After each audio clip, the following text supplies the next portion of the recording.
All right. Welcome to Dungeon Master Storytime. This is our second session here, and I am one of your esteemed hosts. Oh, you wasn't on yet, Dan. Welcome to Dungeon Master Storytime. This is session two, and I am your friendly neighborhood benefactor. Welcome for joining our podcast today. There you go. That's an intro. I like it. I dig it. I'm always with my special host. If y'all like to introduce yourselves, Mr. Crusader Jackaran. Um, Hi everyone. I'm Crusader Jackaran, and I'm a dungeon master. And we're going to talk about some interesting subjects today. We're going to talk about gaming systems and systems within the game, and we'll elaborate soon. But let's let Lady Potato here introduce herself.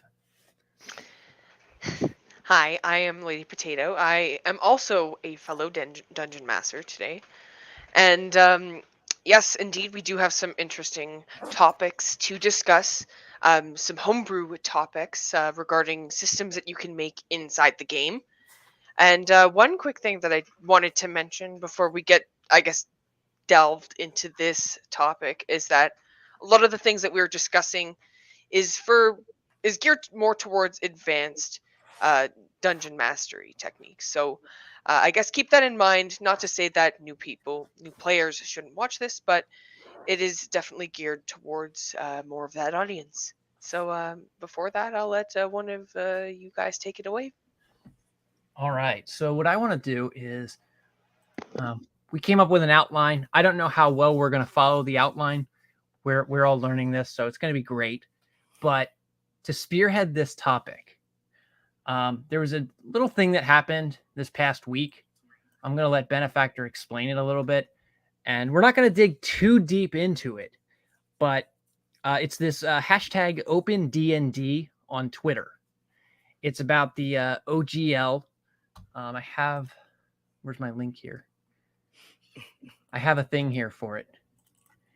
The OpenGL The open game is license, yeah. the Open Game License. Hello? Um, Yeah. Let me. I want to share my screen here. Give me a sec. So I'm trying to figure out which foot is the right one. Well, while he's doing that, I guess I'll go a little bit into that detail there. So the issue going on right now with mostly Wizards of the Coast and 5E, he got it up. Oh, he got the actual thing up with the open game license. Is right now they want to charge content creators, mostly the ones that make, I believe it was $75,000, which affect things like Critical Role and maybe a couple other ones in money. You earn that much off of the open game license. They want when you hit that amount, 20% of that revenue you make. Like that's crazy. You know what I'm saying? So that's been a big thing, even from the little guys, because everybody understands.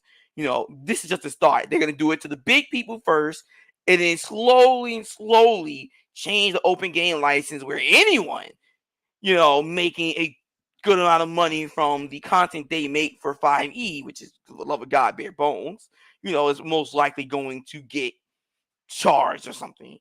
They're really trying to quote unquote protect their IP as they name it.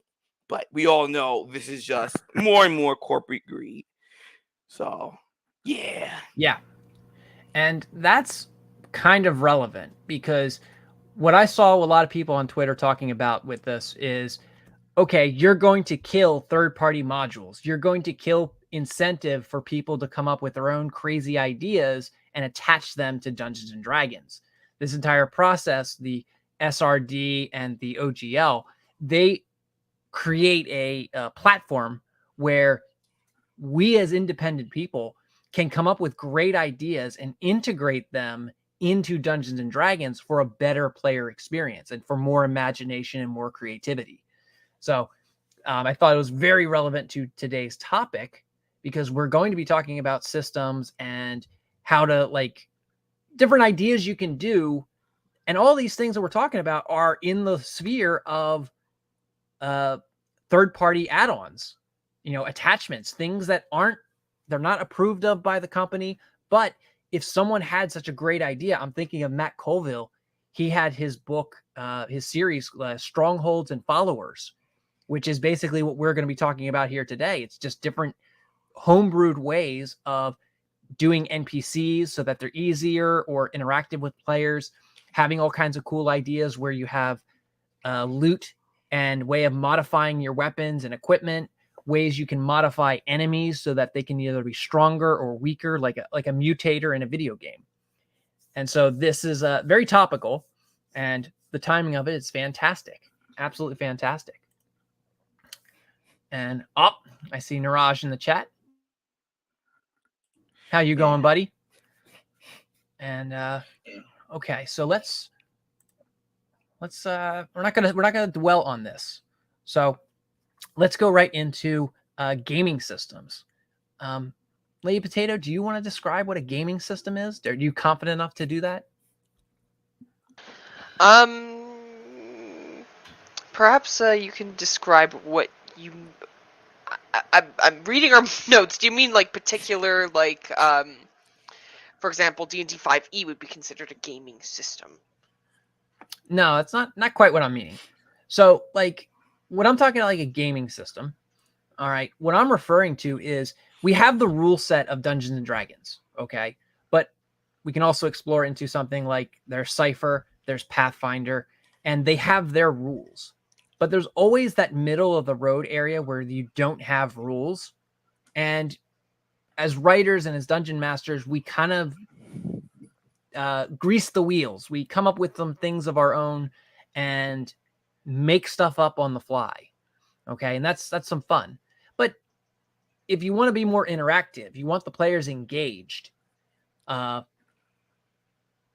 you have these mini games or these mini systems like crafting within Dungeons and Dragons. You can use the default crafting system of Dungeons and Dragons if you want. That reaction's great. You know, you could use those default reactions if you want, or reactions, those default methods and systems if you want. Or you could say, I don't like this system. I'm going to throw it out completely, and I'm going to build my own system that works for me. It's easier for me to track. It allows the players to do whatever it is I need them to do in my campaign. I want to emphasize that area there. That's a key thing. It has to complement your campaign.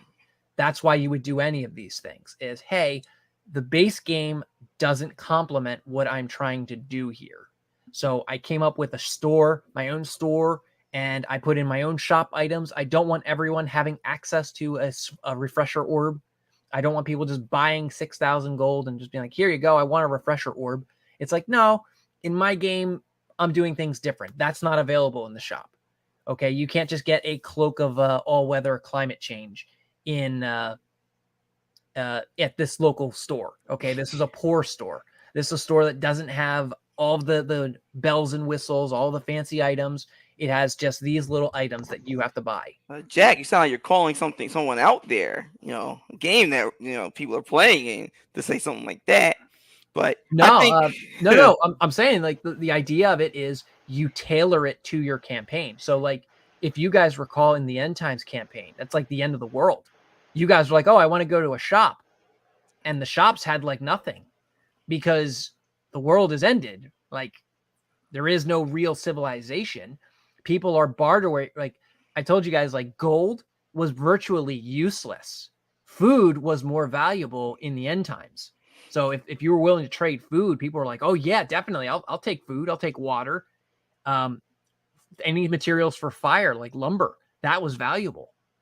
And, in that campaign, that's an instance where you have to set up a marketplace and even crafting system that is different from the baseline Dungeons and Dragons. And no, it was just a tease, man. You took that so seriously. And I think for our audience and people like Carmen, it'll be easy to understand we said homebrew game systems because for some people, a game system would be something like Pathfinder or the Cypher system, and stuff like that. So we'll throw them off. You're completely right. When designing a game system, you definitely want it to be something that is connected to your world and your campaign, for one reason or another. Some people, they make it they throw it out there because it's a brilliant idea. Some people, they just, be like, oh yeah, this seems cool. Then it doesn't make sense. You're like, oh, why is this here? Or things like that. It happens. Especially for first time DMs, it's always going to be one of those small little things that they think is going to work. And I want DMs to know, if it doesn't work, it's nothing wrong or shameful with either A, throwing it out, or B, reworking it and going through it again. Lord knows, even Jackaran here, both of us here have done that. Yep. And so I have notes here. Key thing is with crafting. Everyone might be different. I'm just going to tell you what I use for my metrics of things I look for in any crafting system. What I feel is necessary for the players to know. For just generic crafting, I look at DC. I want to tell the players how difficult it is to craft this thing. So they know, okay, a sword, an easy to make sword should be like your baseline template. I always start there, even in a futuristic setting. I start with, how much is it to make a sword? What's the difficulty of making a sword in this world? And then I go to cost. Cost is an easy way if you're new DM or if you're a new player and you're trying to understand like someone's custom homebrew system. Cost is an easy way of saying this is the gold value of it. Then I go into resource cost. Resource cost could be if you have mining in your game, if you have herbalism gathering, oil collection, skinning, if you have any of these other professions where someone can go out and interact with the world and clip plants and dig through dirt. Resources is a way of saying, okay, what resource cost is there for making this item? In my Star Wars game, one of the things we use is polymer because it's a futuristic world. Guns can be made with polymer. Blasters can be made with polymer. And then time. Time is another one that I factor in, but time is a little bit different. Time is something that I try to go reasonably off of. I don't necessarily tell the players this, what the time is. I just make it very reasonable. If the person is doing a lot of things, like the player wants to craft 5 different items, I will limit them to, okay, you can craft 3 to 5 items a day. And that's just off a base of, okay, you're running around doing these multiple tasks and these multiple things. You're juggling all these tasks. And because you're juggling all these tasks, you don't have the time to just add more tasks to it. So sometimes you need to let your sword just sit there and chill. Sometimes you need to just do some touch-up work and make sure a product or an item that's probably not forming so perfectly, you have to just correct it and make sure it starts taking shape as it should.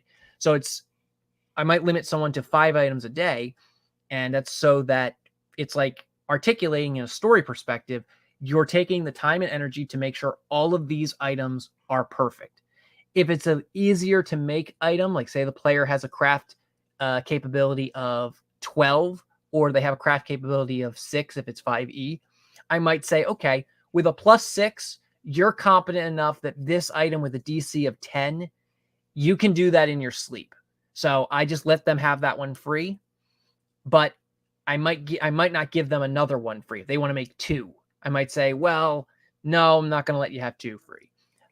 However, if they're going to go into a boss fight and they're trying to armor up one of their buddies, like a new player who just joined the campaign, I might say, okay, you can make 2. I might let them skirt by on that. If they're trying to sell stuff, I might say no.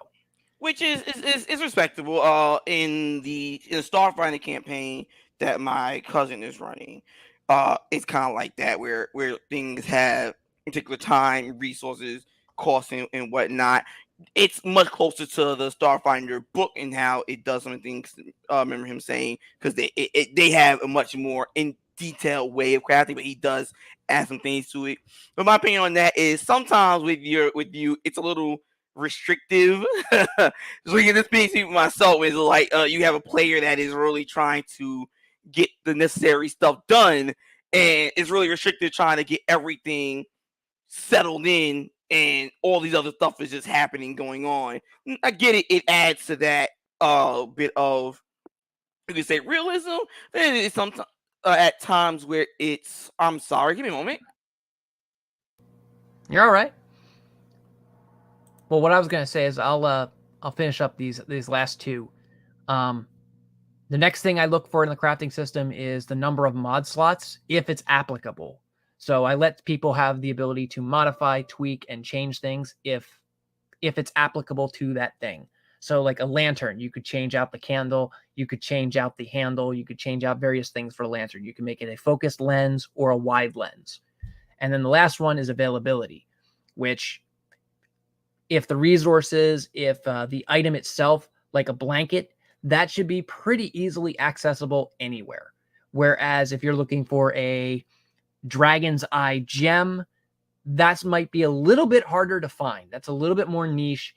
And depending on the climate and the environment that someone's in, I might say, yeah, you can find this easily enough at this location, but you can't find it easily enough at another location. And those are basically the key things I look for when I start. Like those are like the foundation when building a crafting system. And they don't apply to everything, but they're the good guide rails to build your own crafting system.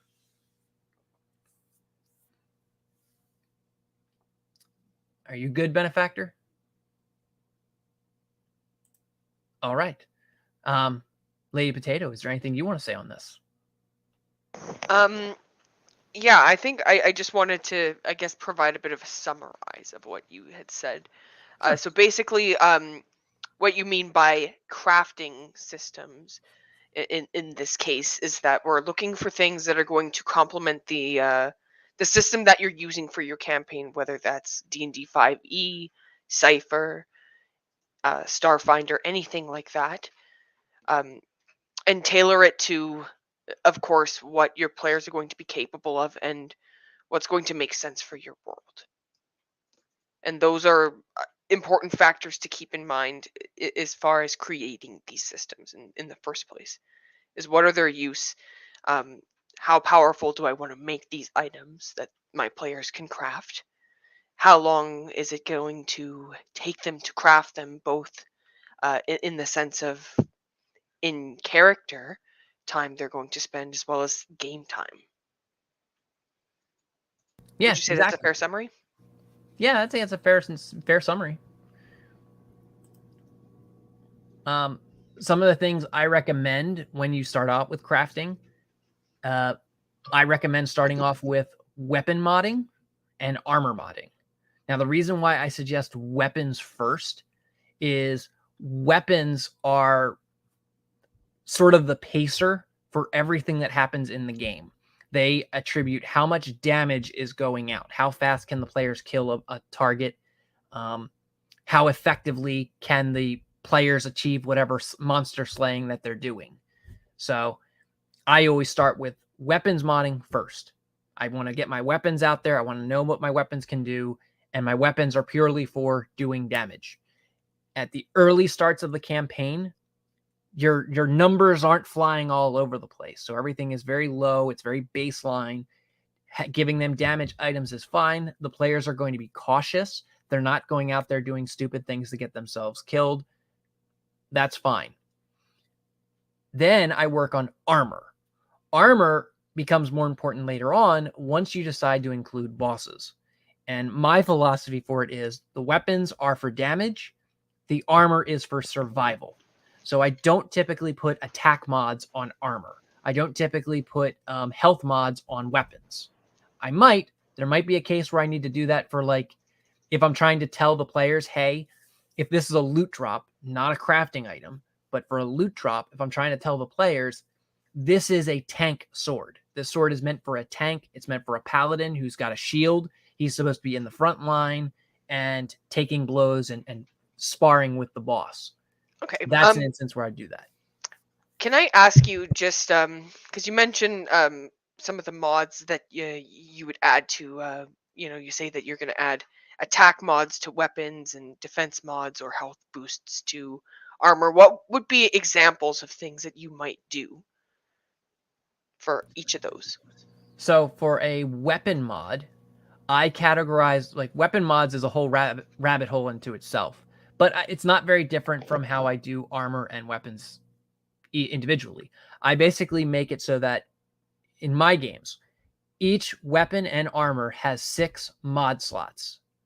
Okay, and I make it so that the mod slots are then categorized. So there's tier 1 mods, tier 2, tier 3, tier 4, tier 5, tier 6. And I might give a wide berth, like in my Star Wars game. You can stack mods that are in 1 to 5 with armor. Okay, with armor, you can stack them 1 to 5. With tier 6, it's it's the only unique mod. It's different from 1 to 5. With weapons, I have it so that it's 1 to 3, and then there's tier 4, tier 5, tier 6. So you can stack the 1 to 3, you can't stack the 4, 5, and 6. An example of a tier 1 mod for a weapon is +1 to attack. And you can stack this so you can make a weapon a +1, +2, or a +3. Or you could do +1 damage, +2 damage, +3 damage. And those are each respectively mods on the weapon. All right. For armor, for example, in my Star Wars game, there is an option to +5 armor, +10 armor, or I'm sorry, it's +5 armor, and then you can add more armor slot or mods to it to make it +5, +10, +15, etc., etc., etc. Those are my examples of weapons and armor modding.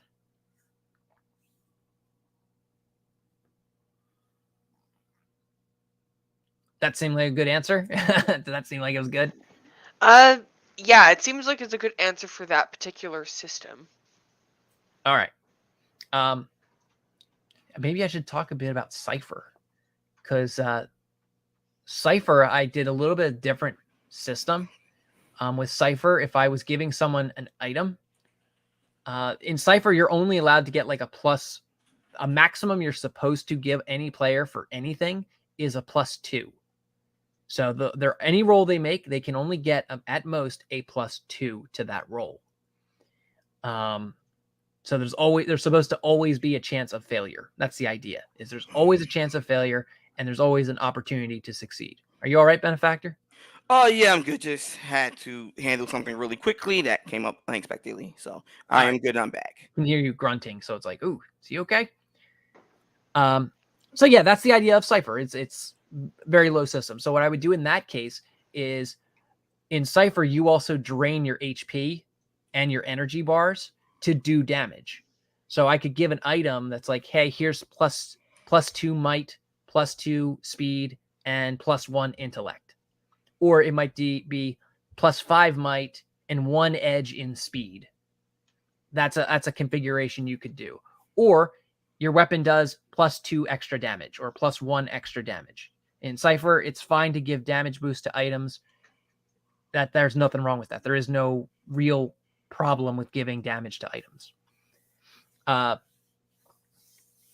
Yeah, that I think is that would summarize in a very basic sense of how I would do modding for both 5e, 3.5, or Cypher. Which 3.5 is a lot like Pathfinder. So if you know Pathfinder and my 3.5 analogy works for you, then it should work perfectly fine. Sorry everyone. So yeah, I'm back. On that, which the crafting and everything with 5e, how I generally handle it is depending on the campaign style. I had one that was heavily Monster Hunter based, but both of them was kind of Monster Hunter-y. The first one, which with the Scion game, it was more of you guys get the materials, and because there's a whole world in economy out there, you guys will go out and maybe you go find and fight an enemy. It drops some materials. You can then go to a blacksmith and have them deal with the time and the requirements and everything. Pretty much you're gathering the resources to then get this made. You pay them, and it flows into a large economy system. And my other one, which is definitely much more closer to Monster Hunter, it was similar, but you guys did the crafting. This one, you guys did the profession. You guys went out there and was meant to do everything. and how I end up doing what you consider like the weapon and armor modding is they had a durability score. As you use them, you go or get hit, you go down particular uh you go down those durability scores. So when you use them, generally each attack will literally use up one durability. And with the armor, how I had it set in that game, which I want to go back to, I actually did like that kind of like weapon armor something with durability. It works really well because you guys are making the items. With the armor, it was, depending on the size of the creature, that's how much durability you guys lose in your armor. It's like a normal size creature would be like 1, a large size creature like 2, so on. So you get to like the Titanic size creatures who each hit is like 5 off your durability score and everything. For that sounds very Cypher like. Your damage counter system there. Yeah. So it's something I kind of want to go back into when it comes to that. But being on that, there's a lot of times where you will make crafting systems and your players just refuse to engage with them. A little bit of a story time here. I was in Sir Jackaran's campaigns, and we'll go with the most recent one we was in. He called it End Time as he was describing it. And not a lot of people really was getting into the crafting system. They were kind of, for the most part, ignoring it. I'm the only one that was, for the most part, trying to get into and giving real feedback, which really sucks because, a DM, they spend all their time, and this is a good story lesson too. DM spends all their time going into doing all this stuff for players, making, mods, making class abilities, making a whole bunch of other stuff for the players to not really interact or use them fully. And it sucks. It really sucks. It's like, what did I spend all this time on? So I want to. That actually brings up a good idea. I was in this campaign. In this one campaign, the DM, right out the starting gate, introduced us to this guy, this shopkeeper on the bridge to town, and he's, oh, do you want to buy some stuff? And we're like, all right, sure. Every single thing we only had, like our most rich guy had like 15 gold. And so the DM spends time. We spend about 20 minutes talking to this guy and dealing with all the nonsense of him, bartering with him. The cheapest item he has is 30,000 gold. And the entire time I am scratching my head saying, why are we talking to this guy? Like, why is the DM making us encounter this guy? And why is the DM letting us just waste time talking to this guy? Okay, if he didn't say anything, the DM didn't point this guy out. It was like, oh, you guys see a guy walking by with wagons and he's shouting items for sale. You see another person over here, they're sweeping the sidewalk. You see another person over here, you see some kids playing. If he would have described it like that, all right, we wouldn't have wasted our time, or we may not have wasted our time. But he made this point to just, okay, you guys see a guy who's sitting in the road selling stuff. And that was the scene. That was it. So naturally, we're like, oh, okay, the DM wants us to interact with this guy. Okay, let's go interact with him. And it just, again, I was scratching my head saying, why are we engaging with this guy? The DM knows the price tag of every item this guy has. And he wants us, with no money, he's having us talk to this guy for items that have 30K, that are 30K in cost. Like, hey, got to show you guys what you can get later on. Yeah, and this was also in like the third session of the game. So it wasn't like we didn't play for a while. It's like we had 2 sessions beforehand. So we know how much gold we have. We know how much money we made from the previous sessions, which was nothing. And then he's throwing this in front of us. And it's like, what are you doing? Why are you doing this? And that's a part of what makes people hesitant to even engage, is when you have a DM who's sending a very terrible signal to the players. Don't throw something out there unless you're going to do something with it.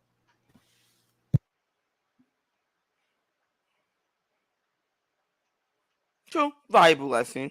Like I said, I luckily have not really ran into that.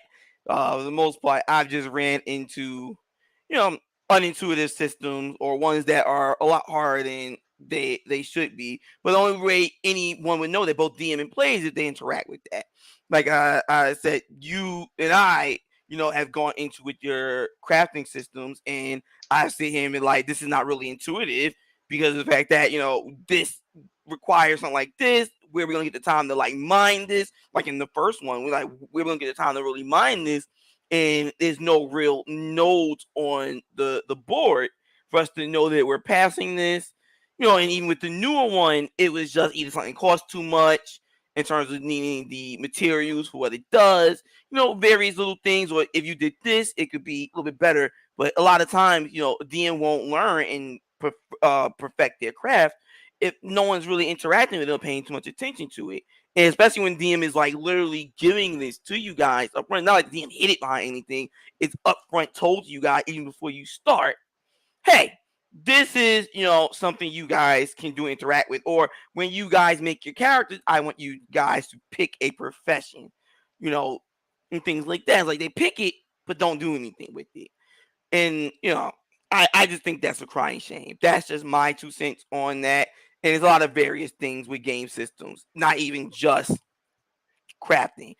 Sometimes you make areas for the players to go, particularly into, to get set materials or do set things, and they just don't want to interact with that. They, rather just ignore it and do something else. There's no shame in throwing it away. There's no shame in like it doesn't work. You know what? Forget it. It's one of those things you have to. Cause I know I'm going in, contradictory, but it's just something that you have to either understand as a DM how to attract to them, or sometimes you just give up altogether, knowing that this is not the thing that is going to grab their attention. I think that there's actually a couple notes I kind of want to make on this point while we're on this subject. The first thing I will say is like, when it comes to resource gathering, like how we had in the End Times campaign, for example, that was something that we struggled to do because we had so much other story stuff that we would rather prioritize. And when you're a player, what are you going to prioritize? Spending a session in the story or spending a session doing resource gathering? And I can understand why resource gathering can be important for the sense of you're gathering it to create these items, but overall most players are just going to be more engaged with the story. So something that we could do as DMs to encourage resource gathering would be to have these kind of resources available. For example, you make these resources like this particular kind of metal you need to make a sword with, available in the dungeon where you find this certain monster, for example. So we as DMs, I guess the takeaway I'd give I to was you going to would be say to something we were make them talking about was last week. Go ahead. You all right? Yeah, I'm good. It sounded like you just cut I off kind of mid-sentence. did because you started talking and then it replayed over your set.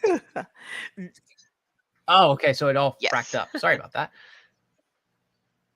Well, no, what I was going to say was we were talking about it last week was my first campaign, my first 5e campaign, how it was more adventurous. And he's right. One of the things he said to me with my first crafting system was it's very like, when do you have time to do any of this stuff? How do you find any of these resources? How do you find?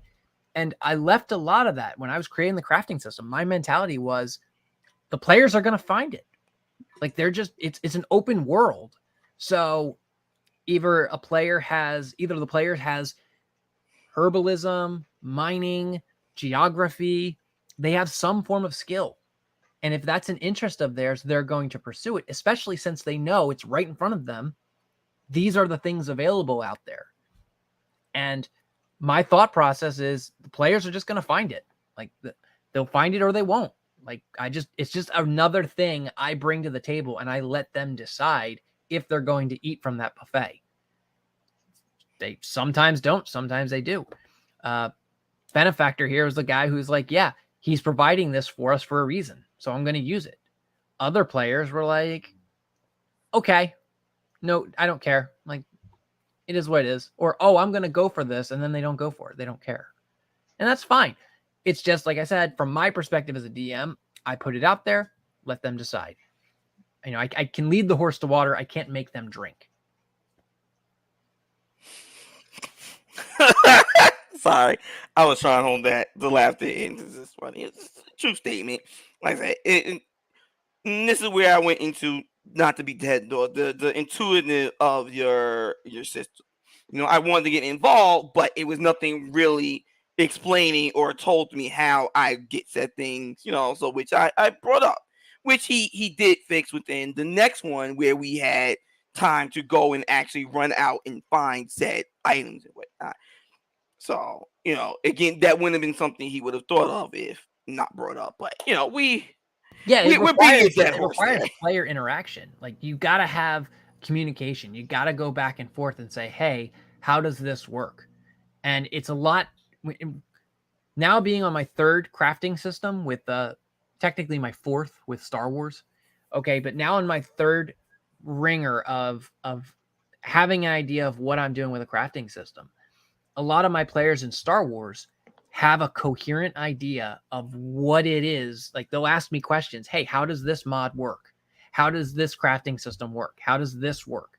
All right, they're asking me questions. They want to know how do they use this because they have the insight, they have the knowledge. Hey, I can make a pretty broken weapon here if I stack critical strike on it or critical hit. I can make a pretty broken weapon here if I stack fire damage on it. And these are the cogwheels that are turning in my players' heads because now they're thinking of, okay, my friend Savick, he articulated it very well in my Star Wars game when he was playing it. He was like, when I see all of these mods and all these things that you're putting available to us, I can't help but think, what do the enemies have? Because that's what all of this is telling me is the enemies have this stuff plus more.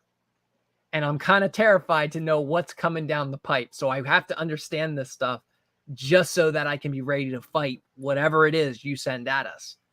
And that's a beautiful way of looking at it. It's a paranoid way of looking at it. But that's as a DM, I take pride and joy in that. I'm like, yes, this is a guy who's thinking. He's realizing that the world is big and there's all kinds of stuff that I can do. And this is my gift to the players so that you guys have something to fight the odds, to take on the tide. And on that point, you brought up something very interesting. You talked about what the enemies have. That brings up a good discussion.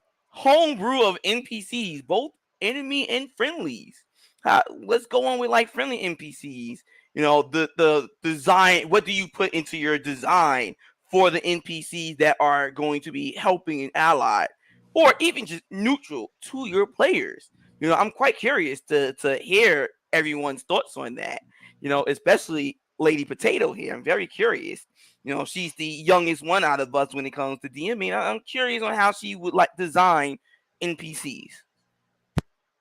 Well, since you brought me up first, I will answer that. The first question you've got to ask is what purpose does your NPC have to this story overall? Like, for example, what beyond what whether they're just an ally or an enemy, what do they add to the world as well? Like, is this person an alchemist? Is this person um a priestess, or is this person a soldier? And you start there, and that's where you start to build your abilities. For example, if this person is an alchemist, they might be more inclined to creating potions that help your party, whereas if this person's a soldier, they might offer their services and join them as an ally NPC. And from there, I generally build my abilities off of that.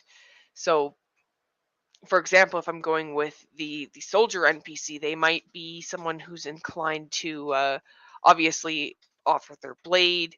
They may also have certain abilities that uh, provide aid to the party in the sense of they might have a block ability, or uh, they well, honestly, you could go whatever direction you want with it, but I'm Well, not really great at coming up with this I, on the fly, to be quite I would like honest. to chime in here because I categorize NPCs effectively, I used to do it the way that she's describing, where I would go through each class in the book and I would make an archetype, like a base template default character from those archetypes. Then I would modify and tweak them based on how far the campaign is going. I've long since said, no, to hell with that. I'm not doing that anymore. Now I go off of basically a 4 character archetype. Okay, there's 4 roles. There's the attack role, defense role, support role, and then crewman. Okay, a crewman is just like a hair shy or a hair above a civilian. So they're basically a civilian that can handle some menial task. All right, they're an errand boy. They're a squire.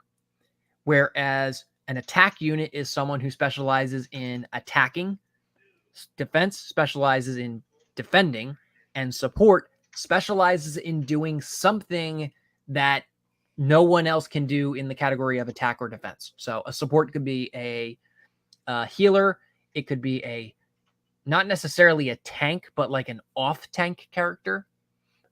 It could also be someone who does something that eases the difficulty of something. So like a great support character is my character Wariv. One of the things he can do for his party is reduce travel time. He's an effective navigator. So his effectiveness at navigating helps cut down on the player's need to, instead of an 8-hour journey, they turn it to a 4-hour journey. That's a support ability. That's a support role. And then the other things I add on there with these roles is I focus on what's their ability, what's their knowledge, which is knowledge is their expertise. It's why is this guy valuable to the team? Their skills, which is again, why they're valuable to the team. And then I evaluate their overall value. You have to gauge their overall value because if the NPC is too strong, your party is going to hinge on them completely. They're going to lean on that NPC for everything. And I've seen it in previous campaigns where a warlock had his patron basically ask him, like the warlock would go to his patron over everything. Hey, we can't figure out this puzzle. Patron, help me. And then the patron would say, okay, here's what you do.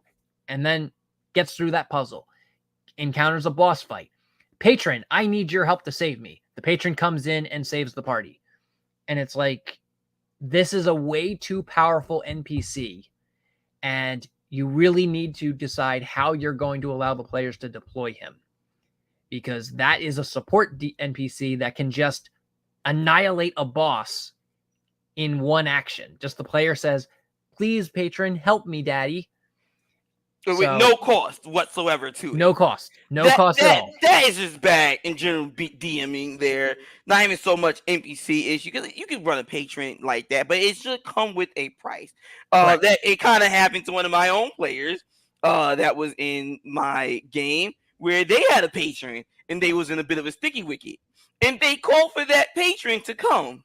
And that patron was like, yeah, I'll help you. But it's not going to be as curt as you want. I want you to summon me there. And they did. Now, they didn't know the exact cost or repercussion immediately, so they never got to see it, but it did have a good repercussion to getting them out of that problem that did have a long-running effect, since that summon there killed not just a bunch of people, but kind of destroyed bits and pieces of that town.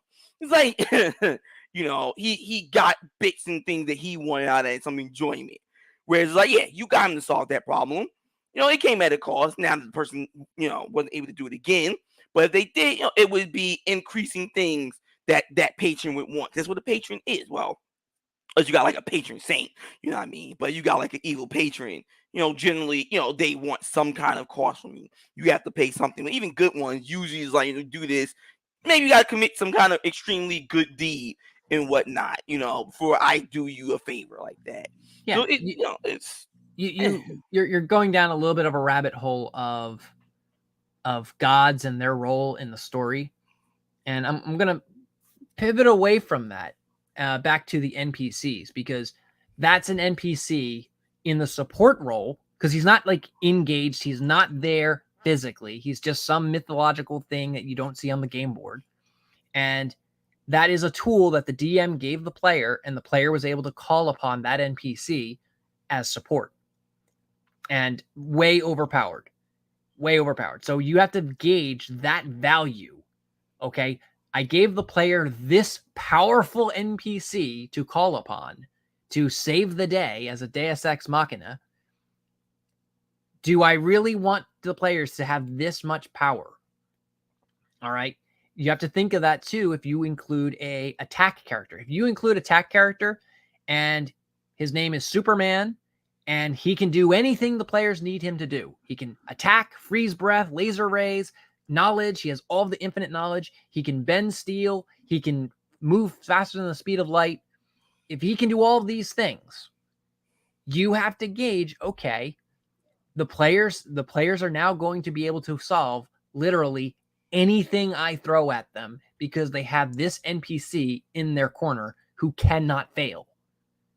So the good trick to do is, like I said, the 4 categories: attack, defense, support, crewman. You put them into those categories and you make them weak in the other categories. You make your attack guy not so great at defense, not so great at support. So he might be a bit of an idiot. He might be like, oh, I have a sword. Okay. And when you throw him out there, he knows how to fight. He can slash people. He can cut them down. But if you start asking him to do the basics of 1+1, he begins getting lost in, well, did I carry the 1 properly? No, you don't have to carry the 1. You just add 1 and 1. It's 2. Oh, wow. I didn't know that. And, the players will get the vibe that this guy is not an intellectual character. He's a very simple guy. He's trained. He's not that he's uncaring. It's not that he's completely reckless or stupid. It's just he isn't smart. He isn't trained academically. He doesn't have that skill. That's not something you go to him for. But if you need someone to kick the ever-living shit out of a knoll, this is the guy you want. And I agree a bit. I'm not a fan of making NPCs that are a stereotypical block. I like to make my NPCs like I agree with the strength and weakness thing. They have some strength, they have some weakness. That's why I like to try to make my NPCs more like real people, both for the social experience and the combat experience. I try to make them real people, and I try to find that fine line. And like I said, sometimes it depends on what I want their role to be, in the game. So, but when you have these players interacting with them, you want them to be someone that is not just someone they go to because they want to use them for something. You want them to be someone they go to actually at times role play with. They actually maybe want to talk, have a chat. Maybe it may be someone that they have a long history with that doesn't provide any value. It could be just somebody you just sit and talk to. That's why I like the NPC you made. The gnome. I forgot his name was hard to say. Alprecht, yeah. He didn't necessarily do anything particularly for me, but he was someone that I actually liked as an NPC. The role I like NPCs, but when he was someone that I actually thoroughly enjoyed role playing with and talking to as my character. You know what I'm saying? That's why I like to make them feel like all my NPCs feel like real people, even from like the combat aspect, which is why a lot of people took a liking to both Benjamin as one of the NPCs, which was one of my player characters. I don't know if they want to name drop themselves, where they had that as their background squire. And, he was not as strong as them in combat, but he had, because he was a combat butler, so he could fight. But he had various skills that he always used for esoteric things. The car's broken. No one knows how to fix a car. He's like, you get me this, I can fix it. He was being that squire. And when talking to all the players, he always had, well, except for one player, but he always had that almost servitude, demeanor. But his loyalty always lied with that player character. He had a personality to him that they wanted to talk to him more than have him go be this man for us in X. It was just, well, you're here. We want you. You're our friend. We care about you for more than just what value you bring to us in combat and both like just skill play. He has a real, you get to say role play value to them. So much so that when the player character abandoned him like a sad puppy, the players consoled that NPC. You know what I'm saying? They didn't demand anything from him. They didn't treat him like, well, the person that he's supposed to be with no longer here. He's bye. So when I design a lot of my NPCs, one of my first and foremost things for them is what is their personality and not what they necessarily bring. Can they bring something? Yes. And when I do build them for, say, like, fighting and whatnot, I build them like how a real person would try to make themselves, which as well as going along with their personality, which I think is another reason why people also had liked Galvin, who was that big, beefy guy, but he wasn't, the smartest in the tool shed in a sense. He had his fair share of things, but he was just like to do silly things, which is also a little bit someone else's thing. But where they enjoyed him having those heavy swings, and that he was very helpful being that front line, but everybody loved him for just the way that he was, the silliness, trying to get on top of a creature and ride his amount, various little things that made him more enjoyable, where it's not his, oh, we want to bring him because he can cleave through something. Like, no, we want him because we enjoy his company. And that's what I do with my NPCs. Even in the current game I'm running, which is a homebrew game I made all myself. Everyone telling me how they love the NPCs, which a lot of them know is their roommates for the setting that they're in. And they love them not because of the skills, their ability they could do, how strong they are, anything like that. Because they're no different from the players and how they're designed. But the players are the ones that really put the gear on them to really get them shine what they want them to shine. But they love them and want to include them in things. They want to take them on missions, go hang out with them, because they like the personalities of the NPCs. And that's my real development. That you make an NPC, make it like a real person, make it with love, give them a purpose like a real person. Don't just make a person that's just like nothing, but make sure it's something with love in it, and that's something real that the players will bond with. Yeah, I would say there's a little bit distinction there, because like that's an interactive NPC. That's an NPC that the players can take with them. I wouldn't necessarily go that far with a shopkeeper. I wouldn't necessarily. I might. That's circumstantial. It depends if I really want to like this shopkeeper. But with that, I wouldn't say make every NPC like that. You want to have some mundane NPCs that are pretty simple, pretty bare bones, and pretty basic, because that signals to the players that psychologically tells them, hey, this is a nothing guy. His whole purpose here is to give you potions. Okay, that's the whole reason why he's here. You don't have to go into his backstory. He's a very private man. He doesn't want to talk to you very much. He just wants to he's just humble merchant. He wants to sell his product and move on. Yeah, but you'd be surprised. There's a lot of players that like that kind of stuff. Where that's a big thing in a lot of. Can you hear me? I don't see myself lighting up. Yeah. Okay. A lot of play like you can find stories with people like that. They like that kind of stuff. They like running into a random potion shopkeeper that has a bit of personality, and sometimes they want to get involved in that, NPC's life in some way, shape, or form. Maybe they'll come back to that town to get something done. Maybe that'll be their personal shopkeeper if possible. Oh yeah. I like to give that flair regardless. And that's something I'm doing in my current campaign, even with some of these small ones. There's an NPC literally called number 6529. He doesn't have a distinct name, but he's always a joy for the player that talks to him. They always have a very fun dynamic and jovialness to it. And that player at times, really sometimes want to find him. So even if that person is not going to be traveling as a companion with them, it's still someone that if they can find them and revisit them, they go and look for them. I agree. It doesn't have to be every single, like I have NPCs that are just, hey, how can I help you? Like the administrators at the setting for the story is, that they all for the most part, except for maybe one, is faceless. But I want this to be for the players a real living, breathing world, and it doesn't come off super duper like a video game. Like, how may I help you, citizen? very well, thank you. And and then they close the menu.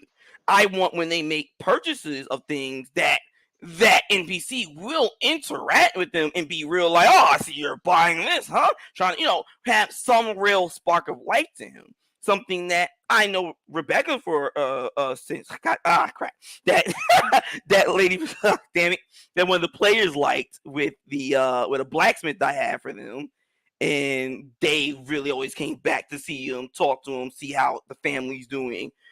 Players just love little things like that. And Well, this of is course you where do. and this is where like I said, this is where I like the more adventure era style, because that's kind of where it birthed itself. Really, I've been in a lot of role playing games where it really is like that with the heroes. They're kind of in a place, need to go shopping. Oh, hey, we need a winter coat. All right, that's one gold. Okay, here you go. Thank you. Have a nice day. And it's like at that point, I felt like you should have just gave it to us and just made us like take the money out of our inventory. It's like, why did we have to even waste time searching for this? Well, like not to move it too long, but I was gonna say like yeah, it doesn't hurt to have some NPCs that are interesting, interactive. Like I said, the innkeeper, make a fascinating innkeeper, make a fascinating barmaid, make a fascinating potion seller. But no, like if you're doing that, know full well that this is a character the players are going to want to interact with. They're going to want to get down into the dirty, or potentially, not necessarily they will, because you don't want to set yourself up for failure with that. You might say, oh, they're going to love this character, and then they don't. What he was just saying, Benefactor was saying about Alprecht. Okay, to me, all of my NPCs are just as fascinating as Alprecht, but that character struck it with him. Like that character just completely, everyone loves that character. Or sorry, he really loves that character. I have a comedic character. Okay, very serious in the setting. Everyone in setting takes this character very seriously. However, out of setting, everyone finds him absolutely ridiculous and funny. And I'm referring to Scaver. He's a rat man, and effectively, what everyone knows of him is he says mine a lot because he's a sack rat. However, some of you two might remember very early on in the campaign, Scaver was actually an informant.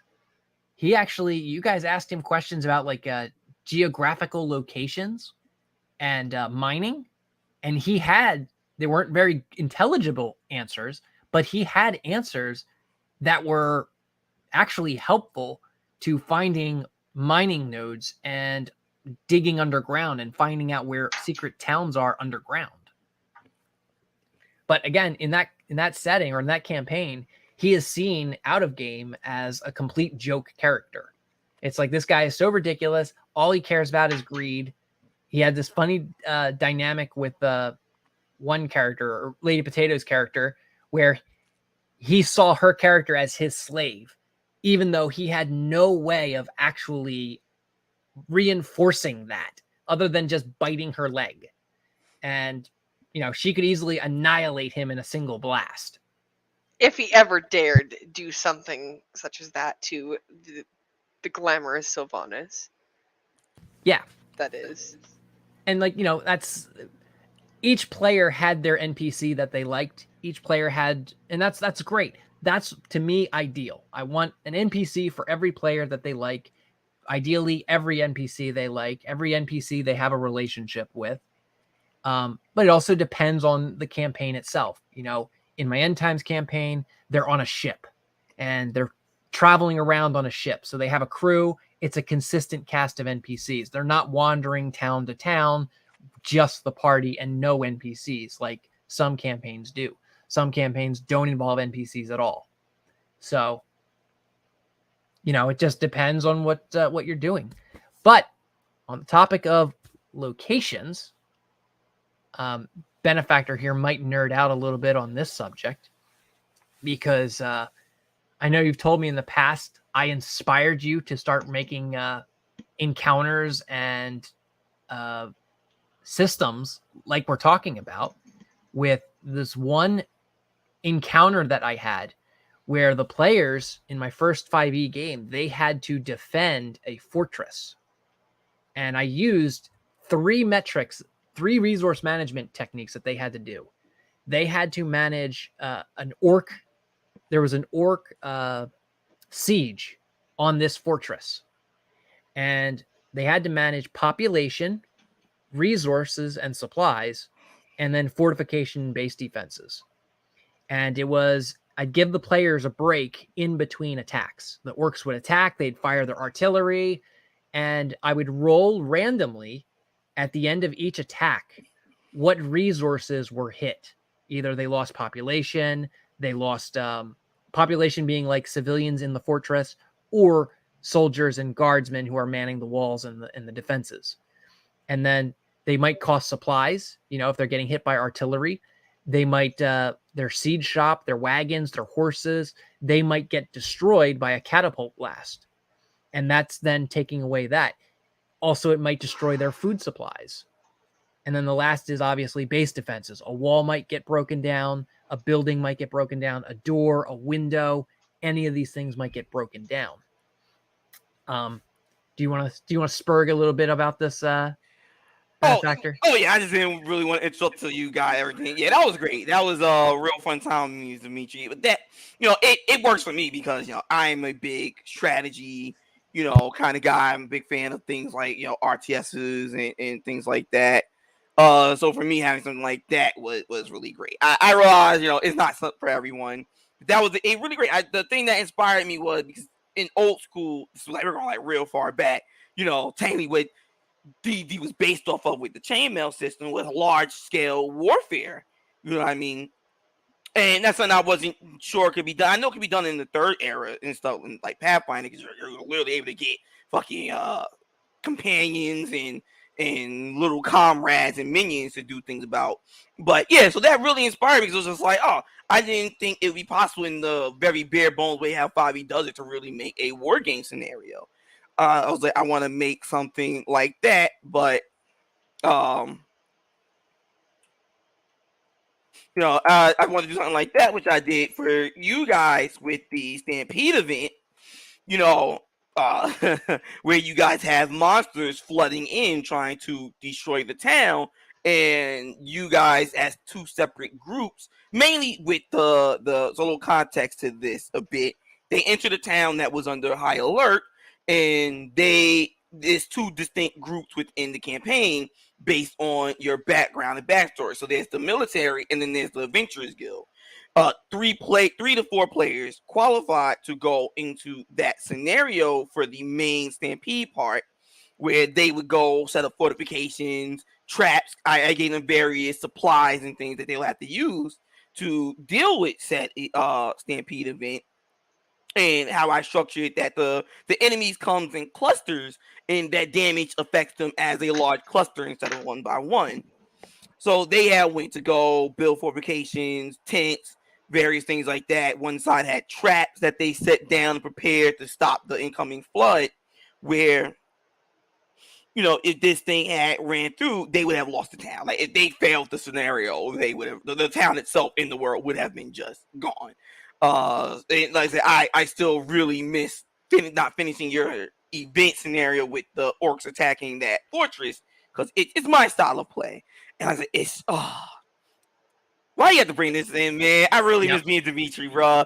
That we ended on the worst part there. I love that. Even when one of the player characters kind of broke formation and just stormed out, it was like, why are you like this? Well, that was actually a great example of an NPC stepping up. Okay, you guys had Lesson Vale, and he's one of my characters, one of my NPCs, and you could say he's my DM character. And his entire shtick, he's an amazing fighter, but his main thing is he's a charismatic military leader.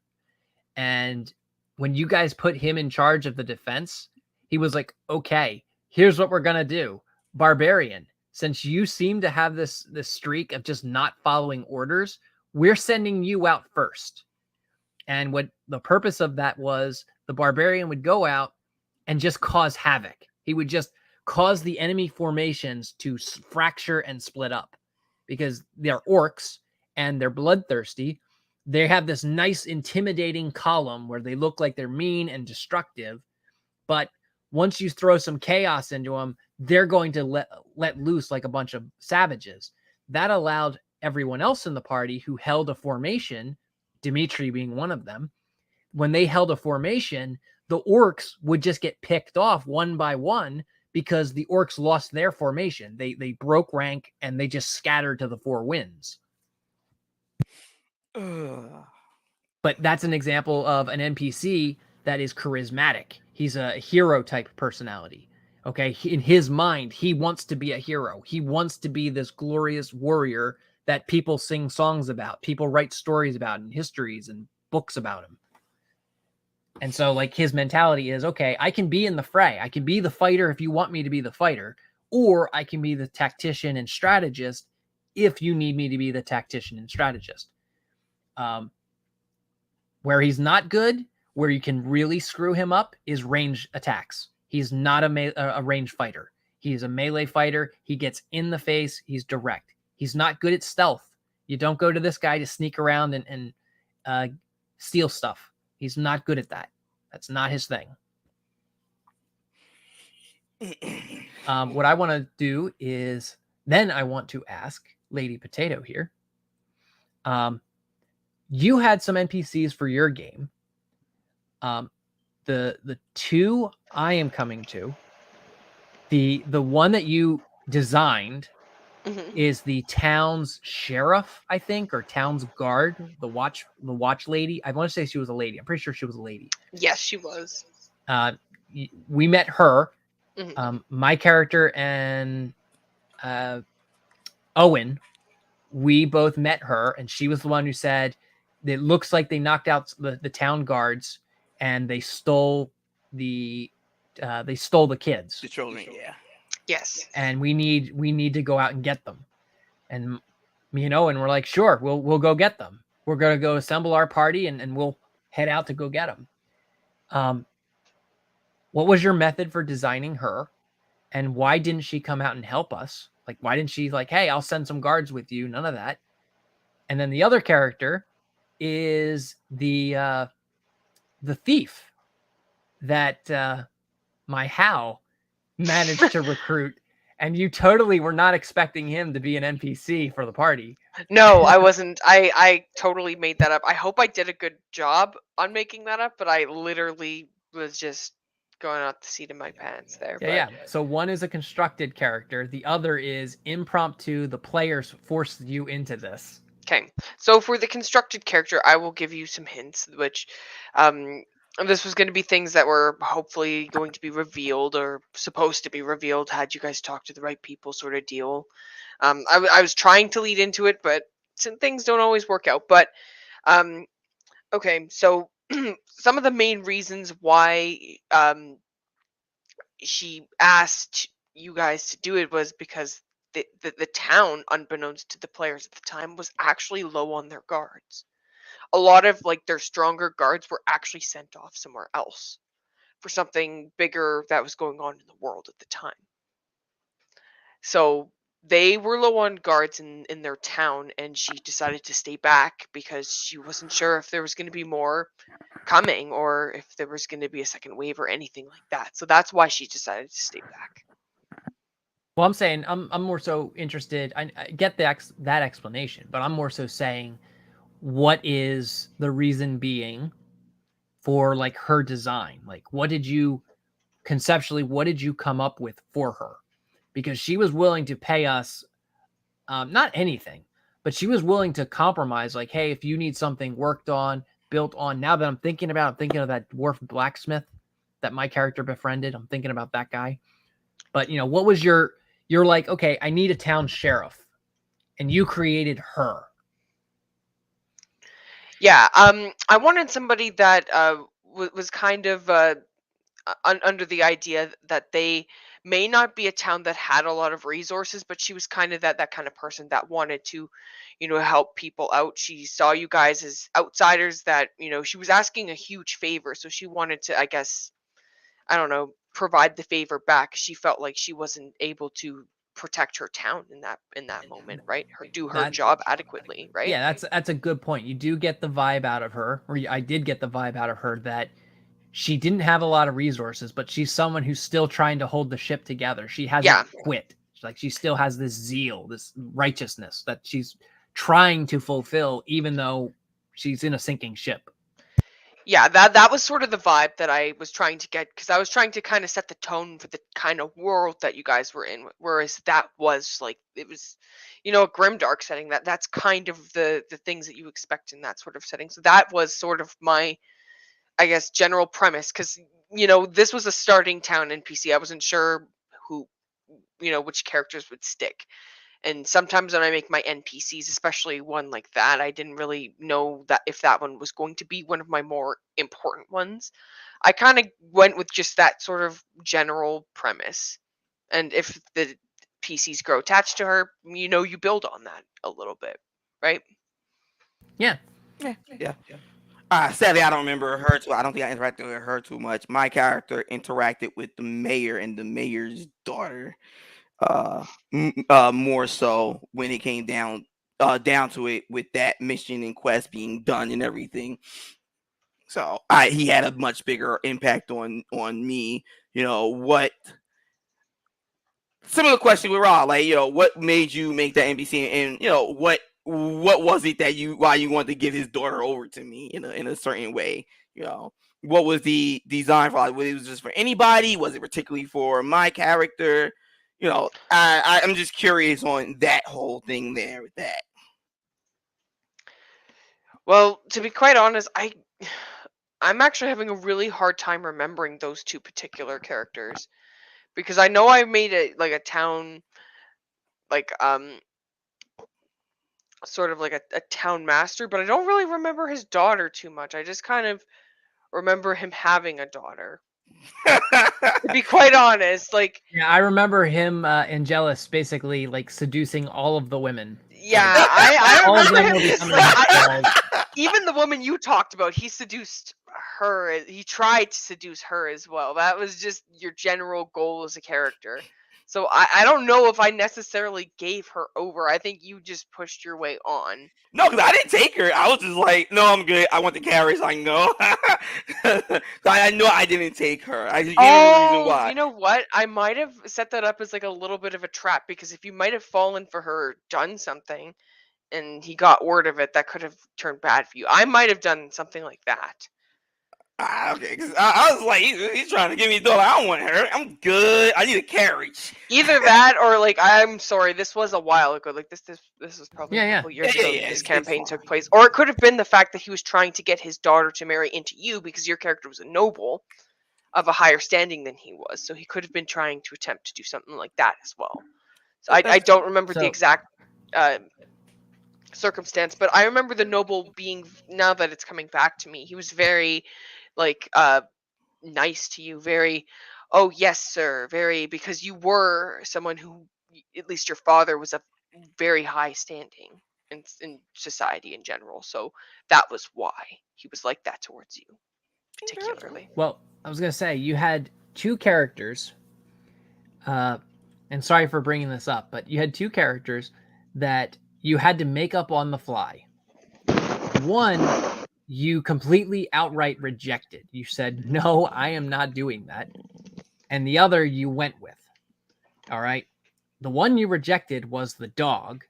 When he wanted to capture a dog and have that as his pet NPC, you were like, "No."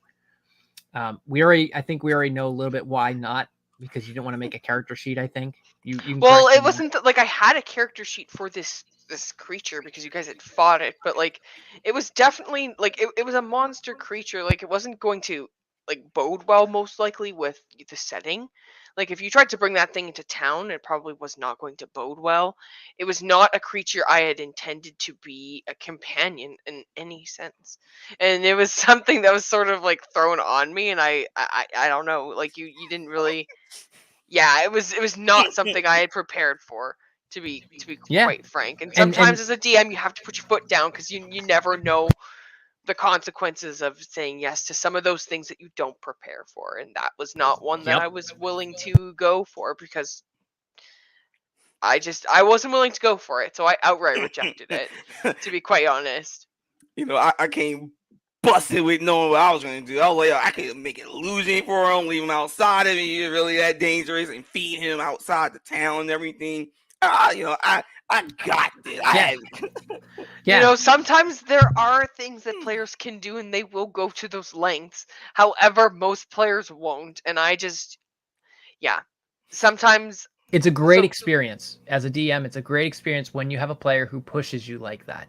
What would you have done in that situation, Crusader? I genuinely want to know your answer. If we rewind time, I'm a player and you're in my seat, and this is the scenario. I would have said the dog is untamable. I would have just outright said no, you can't do Yes. So basically what I did. Yeah. Yes. You did a good call there in saying no, this is not an instance I'm going to allow that to fly. I'm different. I'd have been like, sure, and let the consequences be damned. If this is what you really want, you know what? All right, bet.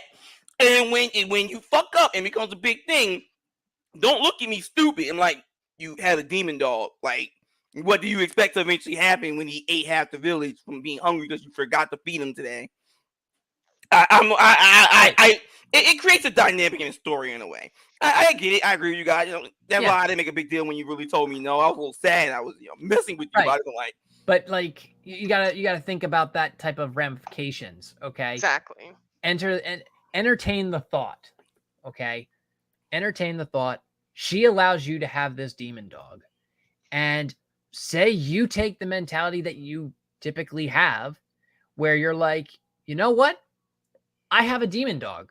He can literally just eat the entire town if anyone opposes my righteousness. And so then you have this demon dog going into town eating people. No one can stop it. Now you have an entire town that's annihilated. Its population is reduced to 0. Okay. And the DM is like, well, you guys now have an entire town to pillage and loot and do whatever you want with it.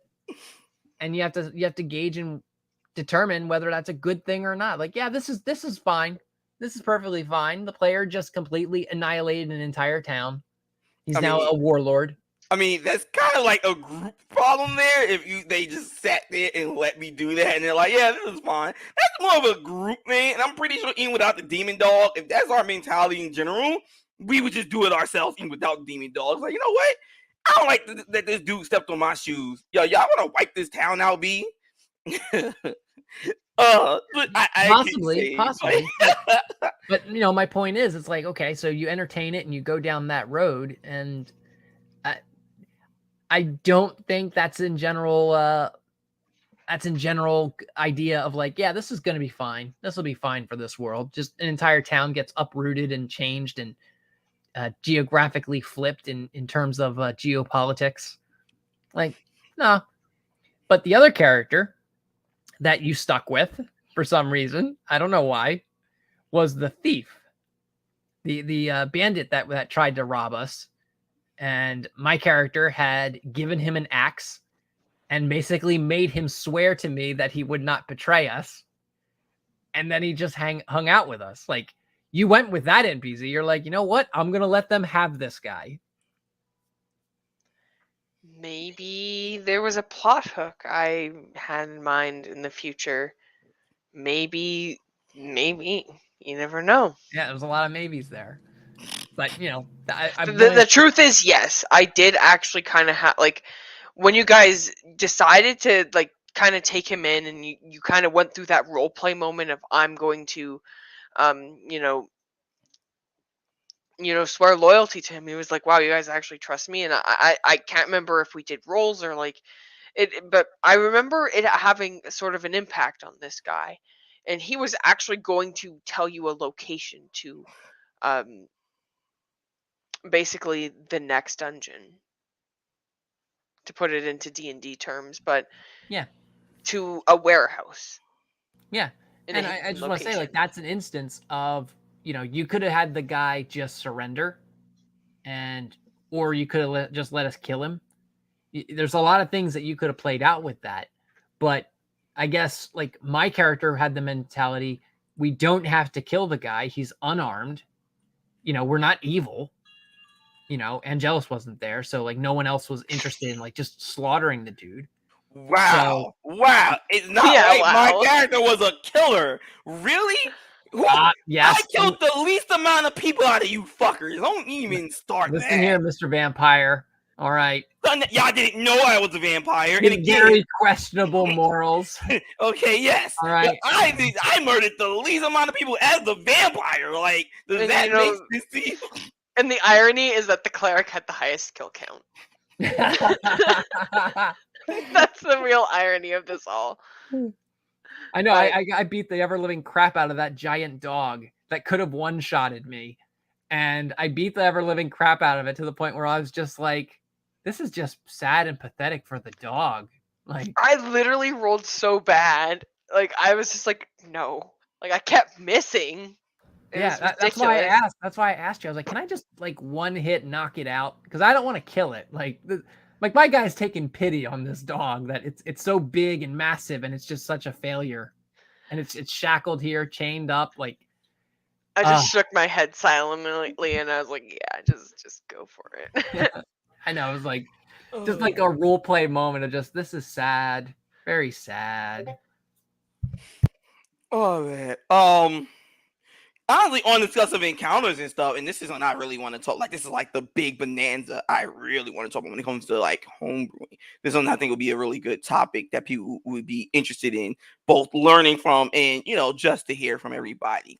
Homebrew monster creation. Your design philosophy on monster creations, how you design normal enemy encounters, how you design boss encounters. Very things like that. Like, what is your thoughts and perspective on making enemies? We all know, Lord knows, the 5e basic like CR challenge rating and design philosophy on how to do encounters is piss fucking poor. All right, a lot of it, for most cases, denote to just pure, I'm gonna swing this weapon and hopefully you drop before we drop. So I want to start, since we're talking about technically encounter that Lady Potato had for us with those demon dogs. I want to hear from the lovely Lady Potato before I go into a little bit of mine, and we hear from Mr. Jack. Well, I will admit, combat is definitely not my strong suit. I did have some philosophy for why the dogs were there. For example, generally when you make a dungeon, you don't just put monsters in there just because. You generally have a purpose for why they're there. Right. Those dogs were there for security reasons, and they were also test subjects in that facility as well. That was part of their purpose for why they were there. Now, as for mechanics, I went pretty bare bones with them, but I definitely used things that I saw from the monster manual. I don't remember the exact abilities this creature had, but I basically took those things and combined it into a creature that I thought would be a suitable challenge level for my party. And I had two of those, and I think the wizard guy, and that was my encounter for the party. And I did this just so that it wouldn't be a complete surround and pound for when you guys fought Mr. Wizard, because we all know that with generally when you're fighting one opponent, even if you make them very strong, that action economy is really going to wear them down, and it's just going to be too easy of a fight. So that was kind of my mentality of including those monsters into that fight. Okay, so and that's right. That's right. Though the things you said, there's nothing wrong with chimeraing things from the monster menu and different other creatures from that 5e mix. There's nothing wrong with that. I would tell people, if you're just starting, especially, that you should go along with that if you want to make monsters. Make something interesting, but make sure the ability fits and match that description that you're gonna give the creature. Which kind of rolls into how I do design my stuff.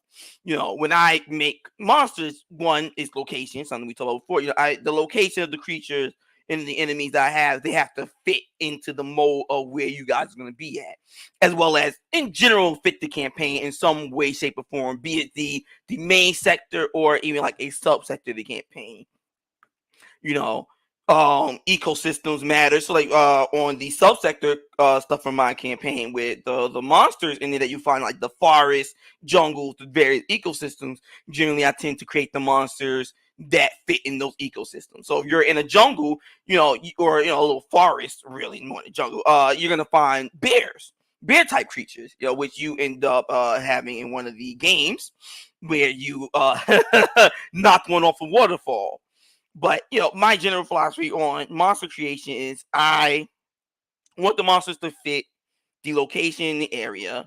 And all of them fit a theme together. They're not just a hodgepodge of random, enemies that you guys are facing with no coherence to them.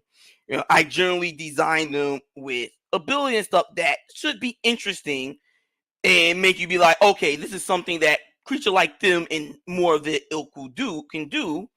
you know, Things like that. Like one of my favorite creations is the deep ground soldier enemies, where they all, same uniform, usually found them in like very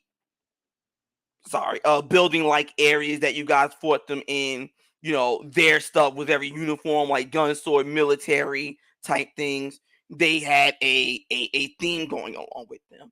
And when making encounters for them, my overall philosophy for an encounter is many folds. One is, how will this encounter challenge the players? I usually give my creatures abilities that make the players as a group cooperate and figure out how to deal with.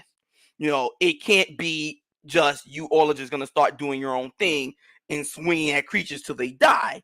No, that's not real interesting, gameplay and design. I want when I do make them is like, okay, the enemy did this where someone is now grappled and restrained in the air. How do we get them out? Do we have a ability to get them out? And that's something where I design a lot of my encounters around. What do the players have as abilities and spells that will help them in situations? And it makes the player think about what they have and what they can do to to literally, in a sense, solve the issue that are at hand for them. A good example is one of the players was literally restrained by a creature, and the creature didn't just have him restrained, and for the most part ignoring them. One of the players could have used an ability that makes sure that they can't be grappled or restrained. They can't have their movement reduced in any way. They could have done something like that. They could have helped them break out of that grapple or restraint by either giving them a help action or using their skills to remove that off of them. And this is a thing that I'm going to talk about when we start all really getting down to the nitty gritty of boss design. Uh, you know, I want it where the players have multiple ways to solve it. It's not like a straight one answer. This is something you guys have multiple ways to solve. It's up to you to think and choose how you're gonna go about it. And even with normal enemies, I do stuff like that with. Now on a more instead of a micro base, on a more macro base, where like with the location, and say you're in a dungeon, how I present these to a player is I don't hit them all at once with new enemies. I give them a taste of this one enemy, this one new enemy with, say, an old enemy they fought that fits within the theme, and they can see what the new one does. So they know when they get into the next combat, where now that enemy, they know what it does, and they run into, say, another enemy that they never ran into. They know the threat level of that enemy they fought before. And while they can learn what the new one does. And I always try to do my overall general normal enemy design, around that. You're never going to be hit with four brand new fucking enemies. You have no clue what they do, so you guys have no clue how to tackle them. Though for me, it's always, again, one of my examples, like, you guys should always communicate. This is a team-based game. The players should always be in communication with each other on what are we gonna do in this situation. Yeah, I was gonna say my default for every boss encounter that I make, I start off, or monster, not necessarily a boss, but every monster slash boss is I start with a dragon. Dragons are the most straightforward. Everyone knows they have a breath, they have a tail whip, they have frontal cleave, they might have wings. And they have a breath. I think I already said frontal breath. Yeah. So those 4 things are like the key elements to a dragon. Now you can get more nuance in going into, okay, dragons have armor, they have loot, they might have an objective. There might be a special way of taking them down. Like you might give the players a ballista to fight them. They might have a sorcerer stone that specializes in depowering them. That's all circumstance to circumstance. At the baseline, and I was a few years ago when I was telling Lady Potato, she was asking me for like advice on how to make boss fights. I was telling her like dragons are the best place to start. Start with dragons, because once you understand that these are the dragon's tools, the dragon's arsenal, you then start looking at every other monster in that light.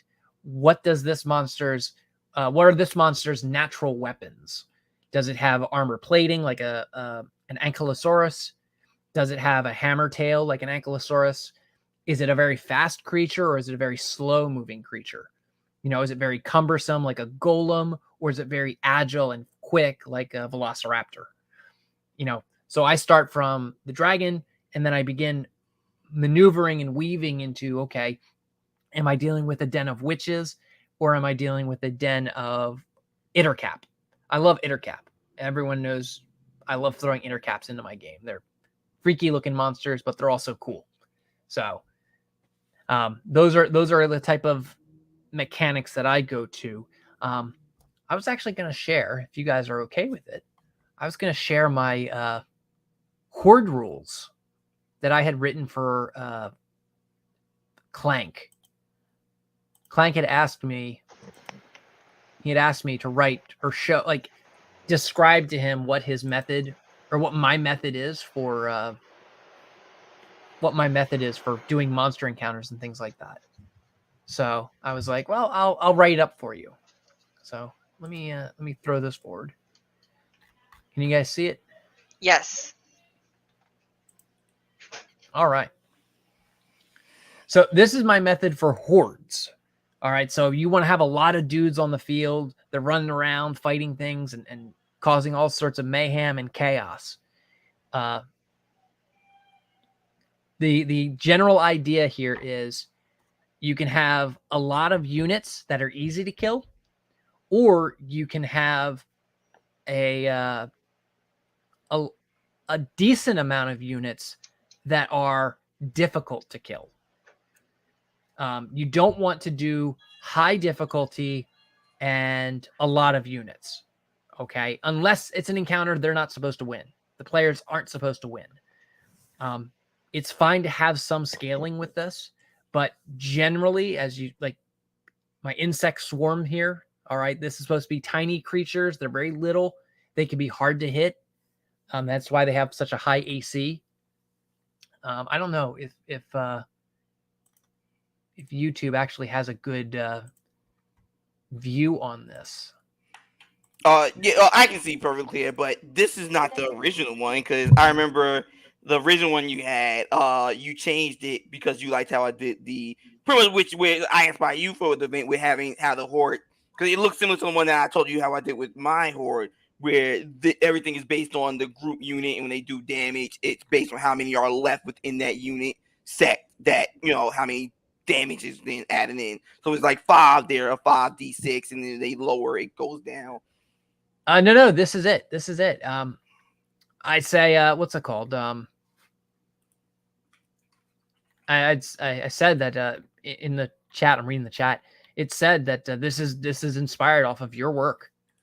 So, yeah, this is it. This is what I did. I based everything off. Oh, this is me collaborating and combining everything that I got from you, and was like, boom, this is how you do it. And I have modifiers in there. There, I made it bigger. I have modifiers in there. So if you roll, say, a 1d6 to determine how many units spawn, or you do 2d8s or 4d4s, whatever your method is of determining how many units spawn, you apply these modifiers to the base.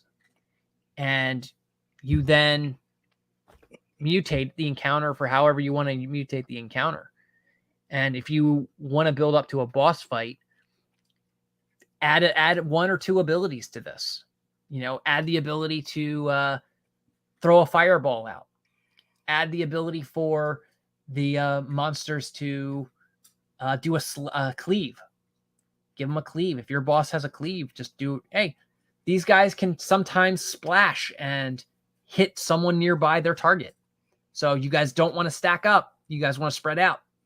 Otherwise, the boss is going to just cleave and wreck half of you.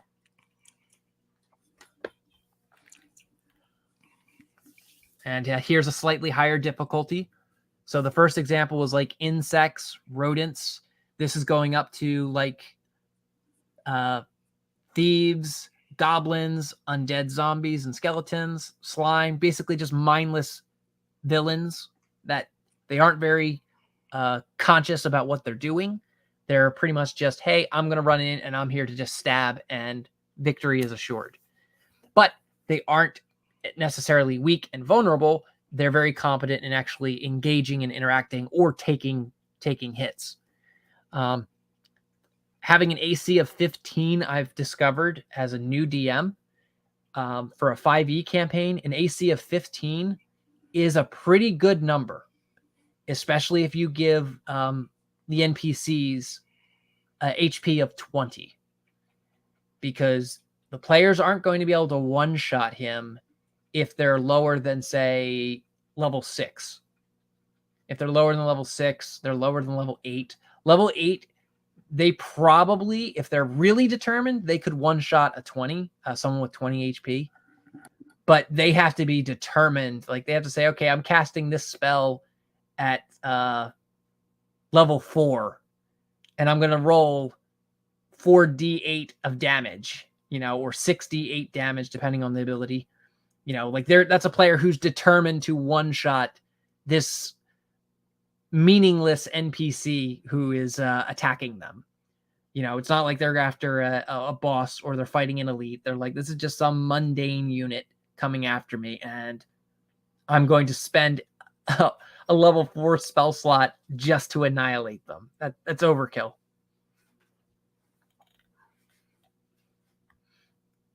And then I upload it, or I up it to, okay, these are humanoids, orcs or elves, a little bit more intelligent. They're looking at it as, okay, we're going to have some combat tactics. We're going to be a little bit smarter here. They have a +3 base attack. So this could kill a party that I would say is about level 1 to 8. This could actually really screw up a party if you have this many people. Depending on how many people are in the horde. If you have 60 people, or I'm sorry, 6 people in the horde, you're looking at around, what is it, 75 HP? Let me do some quick math because I'm not good at that. 90 HP. You're looking at about 90 HP with 6 guys in this horde. If it's a raiding horde. And then I'm going to bring it to the warband. These are the elites, monster hordes, demons. These are guys that, you're going into the infernal plane, or maybe you're going into the heavenly plane, and you're going to be dealing with some angels. You're going to be dealing with some cherub. You got to fight them. You got to fight some demon spawns, some devils, and you're just fighting all these hordes. These guys aren't just your pushovers. These are really infernal and destructive beasts. So they're not going to be pushovers. They're going to be pretty hard to fight. And yeah, I just wanted to share that for context. Those are your horde rules, which in essence is, as we discussed, very similar to Mon's pretty. So we don't have to really go into that. But what about your non-horde? Those individual enemies that you be throwing at us. That we have to deal with. What is your design intent with regular enemies? Say like the orcs, not the horde ones, but the orcs that come flooding us one by one, well, not one by one, but as a group. You usually send a wave of mooks at us, which at times get a little like similar to the Goblin Instinct, times get a little stale. That's why I kind of like the orcs when they had the grenade, because it also make the players think. A lot of times in your combat, it's fun at times to be able to just slaughter through enemies, but when a lot of the enemies are kind of like that, it comes a little bit like, there's no real thought into it. None of my abilities, in terms of like spells and things, really matter a lot in that regard. I can just go in there at times and cleave them, and the only time my stuff really comes into some kind of play is like when your big boss shows up on the battlefield. So I'm just curious, like, you design with a very mob mentality of enemies. Well, the idea that I designed for boss fights or monsters and things like that, I try to follow the philosophy of give the players something to do. I start with that. All right. If there's a paladin in the party, I got to have something for him, something to challenge him, and something that calls to him as, hey, this is why you're here. Now, I might not single out the paladin. I typically don't single out specific classes. I might lump, or actually I do. I do. I lump paladin, fighter, barbarian, basically the beefcakes. I lump them together. So if I know the party has a tanky boy, I will give them something tanky to fight. And it's like, hey, this is your job to you can choose how you want to fight them. I don't design tactics for any of my encounters. I used to do that, and the players just said, no, we're not going to obey your tactics. So I was like, okay, don't tell the players how to tactics. That they're going to come up with that on their own. But then I look at, okay, so they have a wizard. He wants to do his wizardy stuff. They have a spellcaster. He wants to do spellcaster stuff. Give him the chance to do his spellcasting stuff. And then I got to come up with all kinds of ideas to challenge and complement the players' skills and abilities. And, in principle, I don't like throwing something at the players they can't handle, or at least what I perceive they can't handle. And it's deceptive because, and the reason why I say I perceive, because in my arrogant and narcissistic mind, I am smarter than the players. I know what I'm throwing against the players. I think they can't handle something, even though they can. I just don't acknowledge that. It takes me, the players have to do something for me to say, you don't know these guys as well as you think. And you're I am really the selling them opposite. short. I am the complete and utter opposite, which is hilarious. I believe the players can handle it because and this is something I said before. I make sure that the enemies they facing, they have the solution to the various problems. Only if they think about it and coordinate together. So I know they should be able to handle it. And based on what you said, I didn't want to fully cut you off, but this is where I do fundamentally disagree with you on that and your change, because what you end up doing is going kind of the full other way around, where you're like, okay, I'm not going to have a particular way to do this tactic, which is why I say I don't like having a one solution to a problem. It's like there's many ways this can be tackled, which I'm gonna go into a little bit more. Where with how your game, it went the opposite way from when you was like, okay, I'm not gonna have anything strategy. They can just do whatever they want. It lends into the players having to be more strategic, because now there is no a solution that's in their hands. But you have a lot of people that play D&D that's not like that. So you're now requiring someone that's why on I was their saying. team That's why I to was be saying that it's fine. like. That's why I was saying with the, I have to catch myself on that, because I think the players can't handle it, and I know that now. Okay, I've known that for quite a while now, actually. But I know that I'm wrong when I make the assumption the players can't handle something. Okay, oh, their party doesn't have a rogue. That means they can't do any lock picking at all. No, that you need to, as a DM, you need to break yourself of that mentality. You need to present to them a block, okay, or some problem, and you need to just say, okay, the players have to figure it out. I don't know how they're going to figure it out. Now, that particular example reminds me of something that was in the Benefactor's game of basically this lockpick that he had designed for our rogue to do. However, then one of our beefcakes just decided to bust it open. Yeah, So exactly. yeah. Anyways, continue. Oh, that's my thing. It's like you don't know how the players are going to break through. You don't know how they're going to come up with a solution, a clever way of just saying, "Hey, I have this scroll that was going to open the lock," or I have a friend who has a teleport spell. I'm going to call him over. Like, you don't know what the players are going to pull out of their ass. You don't know what the players are going to do when push comes to shove. Uh, I'm drawing. I'm coming to the idea of a boss encounter I made for you guys. Um, it was the Psychic Council, as I called them, and they're basically it's a council of 4 dudes who are insane.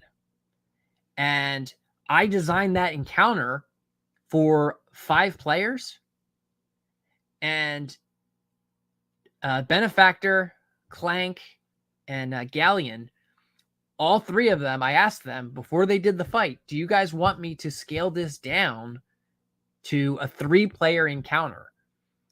And they said, no, we want to play it how it is. If we die, we die. And there were times there where they almost died. They pulled through, but it was really, really close.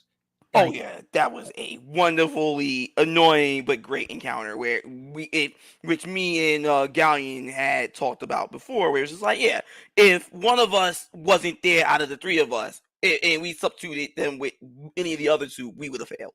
It really required the 3 of us to really be on our game with each other. Where again, if say we had the rogue with us instead of like Galleon, we would have failed. If we had the Warrior instead of me there, they would have failed. Something that like we not like that was something that only the 3 of us, especially doing it on like a 5-man encounter setting, could have done. But even then, some of your mechanics from that fight was wonky, which leads me to like what I'm really talking about. I'm not talking about so much so the skill encounters and things like that when you design. Best way to put it, the last encounter we did for Fair End Times, where we had all these mechanics and stuff going on for that encounter, and or I want to go to the early one, but I let that one little slide, even though it was the one I hated the most, Vorskaggle. But the last one where there was a fireball, all the stuff they and the which is all that there's no real solution to it. It's not stuff from the players' toolkits that would necessarily help them deal with this fight, but instead it's more of, okay, you guys have to come up with a strategy, which again, a lot of people are not like that. And it was the fight that I set myself out of to not be involved in, where I play like NPC. I'm like, you guys, the other players, need to, tell me what you want me to do and how we're gonna do this. I'm not gonna sit here and, figure out what we're gonna do. You guys command me here. Your fights require a very hefty strategy to it with no real solution. And then why I brought Vorskaggle was because that, besides like the unavoidable damage and stuff, and you had a real World of Warcraft feel to that fight where he summoned ads that we don't kill him in time they explode, but it's like we don't have the ease of movement to react to them, especially if they go randomly before us on their spawn table, and there's no way to reduce the damage or avoid it. We're kind of just taking it. So, and then things like that, like I was able to do it later. And that's when crap. Oh, Well, that was the thing with Volscargo. I'm glad you brought him up because I love that fight. My thing with that fight was, you guys were like, "Oh, it's unpredictable." There was a pattern to its predictability, but that's something as a DM, you see the pattern, the pattern. The players don't, and you just gotta roll with it. You gotta say, "Okay, the players don't know," and there's always the opportunity. There's always the chance the players of things getting lost in the translation. I brought this up before to you two in my Star Wars game, where they had a loot drop of an item, some gloves, that did +2 healing. Now, I'm saying +2 healing. You guys are hearing +2 healing. All right. Someone out there is hearing +2 healing, and their interpretation of it is not my interpretation of +2 healing. How the players interpreted +2 healing is this is a good tank item because when he gets healed, he's getting an extra 2 healing. How some other people interpret it was no, when you're healing someone else, you're getting +2 to that heal, which that's my definition of it. But when the players gave it to the tank, I'm looking at the players like, what are you doing? And it took them to actually use the item for me to tell them, no, it doesn't work that way. For them to realize, oh, he didn't mean that type of +2 to healing. He meant +2 to healing given or produced. So again, lost in translation is a very possible and real thing.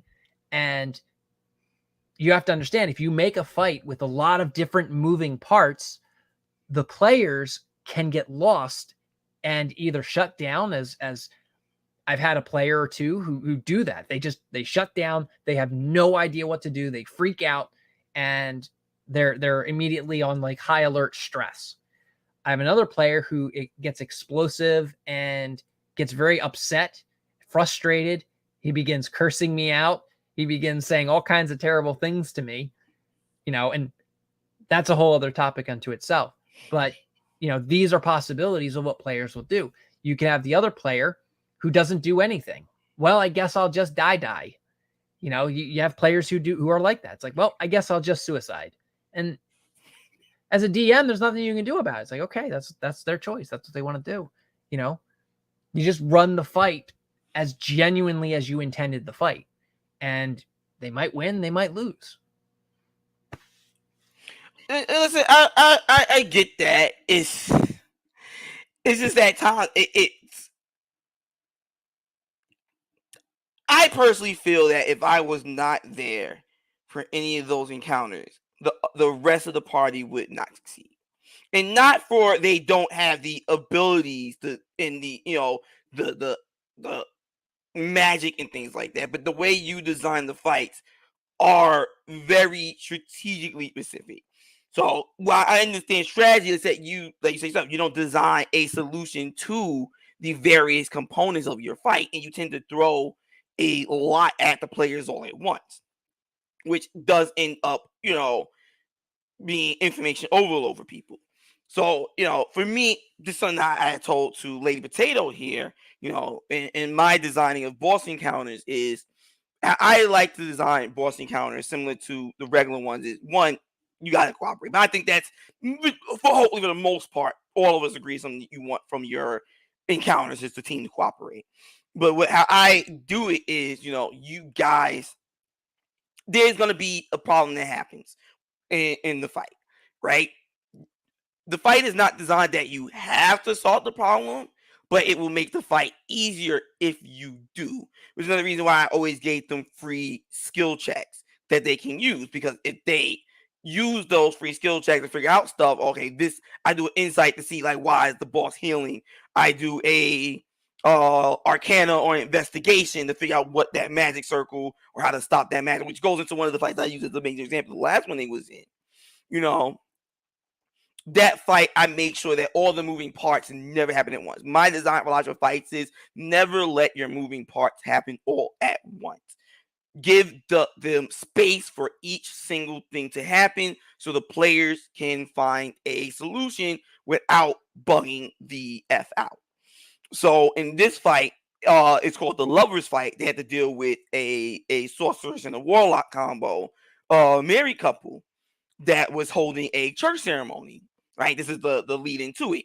Which the start of the fight, the sorcerer puts the slow spell on all of them, which they fail. They are now slow, which has a detrimental effect.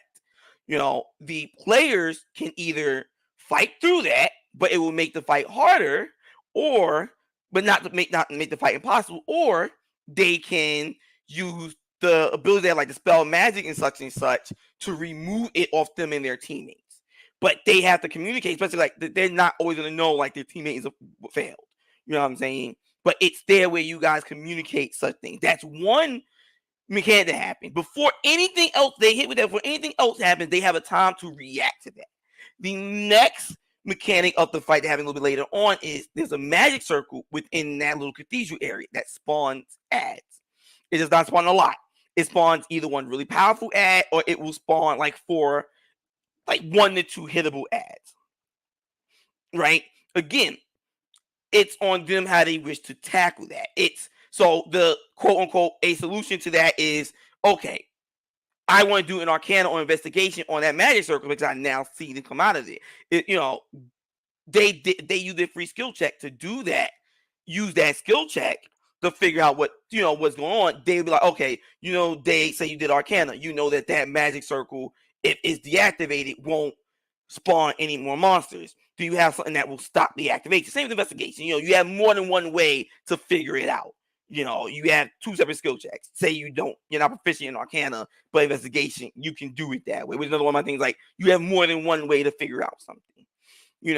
If they was to dispel that magic circle, one of the bosses now will, because for them getting realistic NPCs, be like, shit, that's how we summon enemies to the dungeon here. That's how we summon our forces. We need to reactivate. One of the bosses will then spend their turns trying to reactivate that magic circle.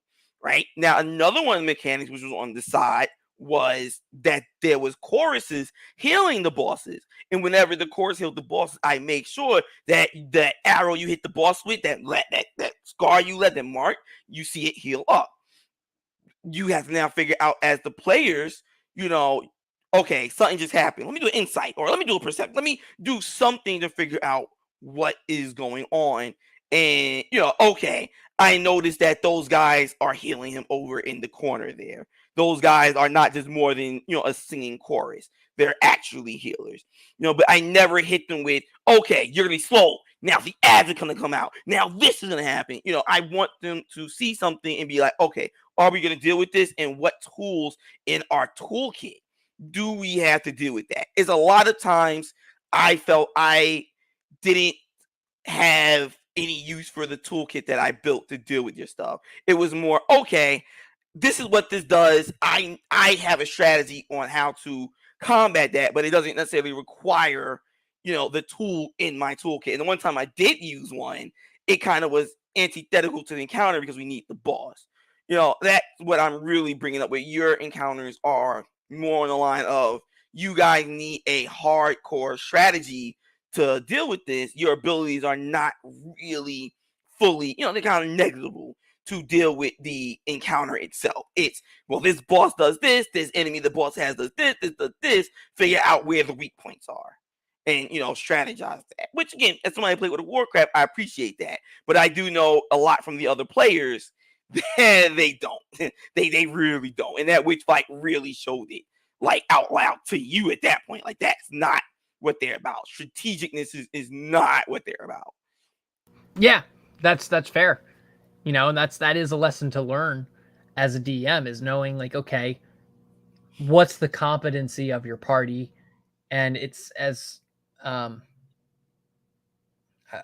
spurred many times about do nothing players.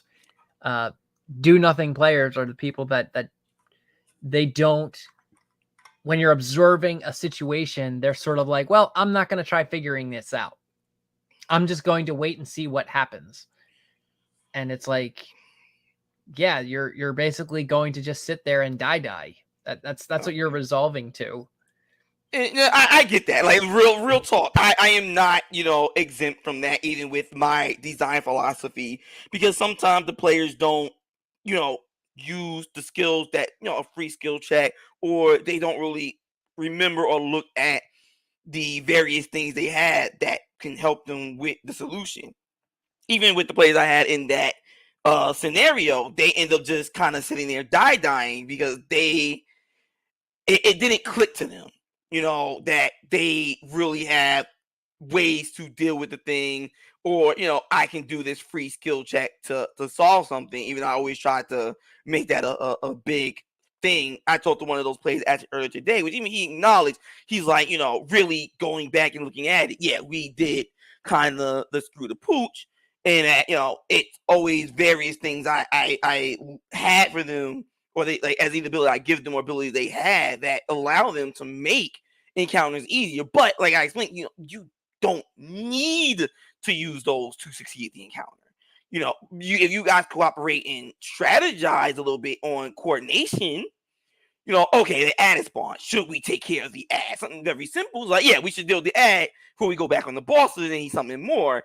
Things like that. It just makes it harder because you're not really stopping the thing summoning the ads. That person came in knowledge, yeah, I realized afterwards, if we really talked, we could have done that even without dealing with the various other things that make and drive up the mechanic of the fight.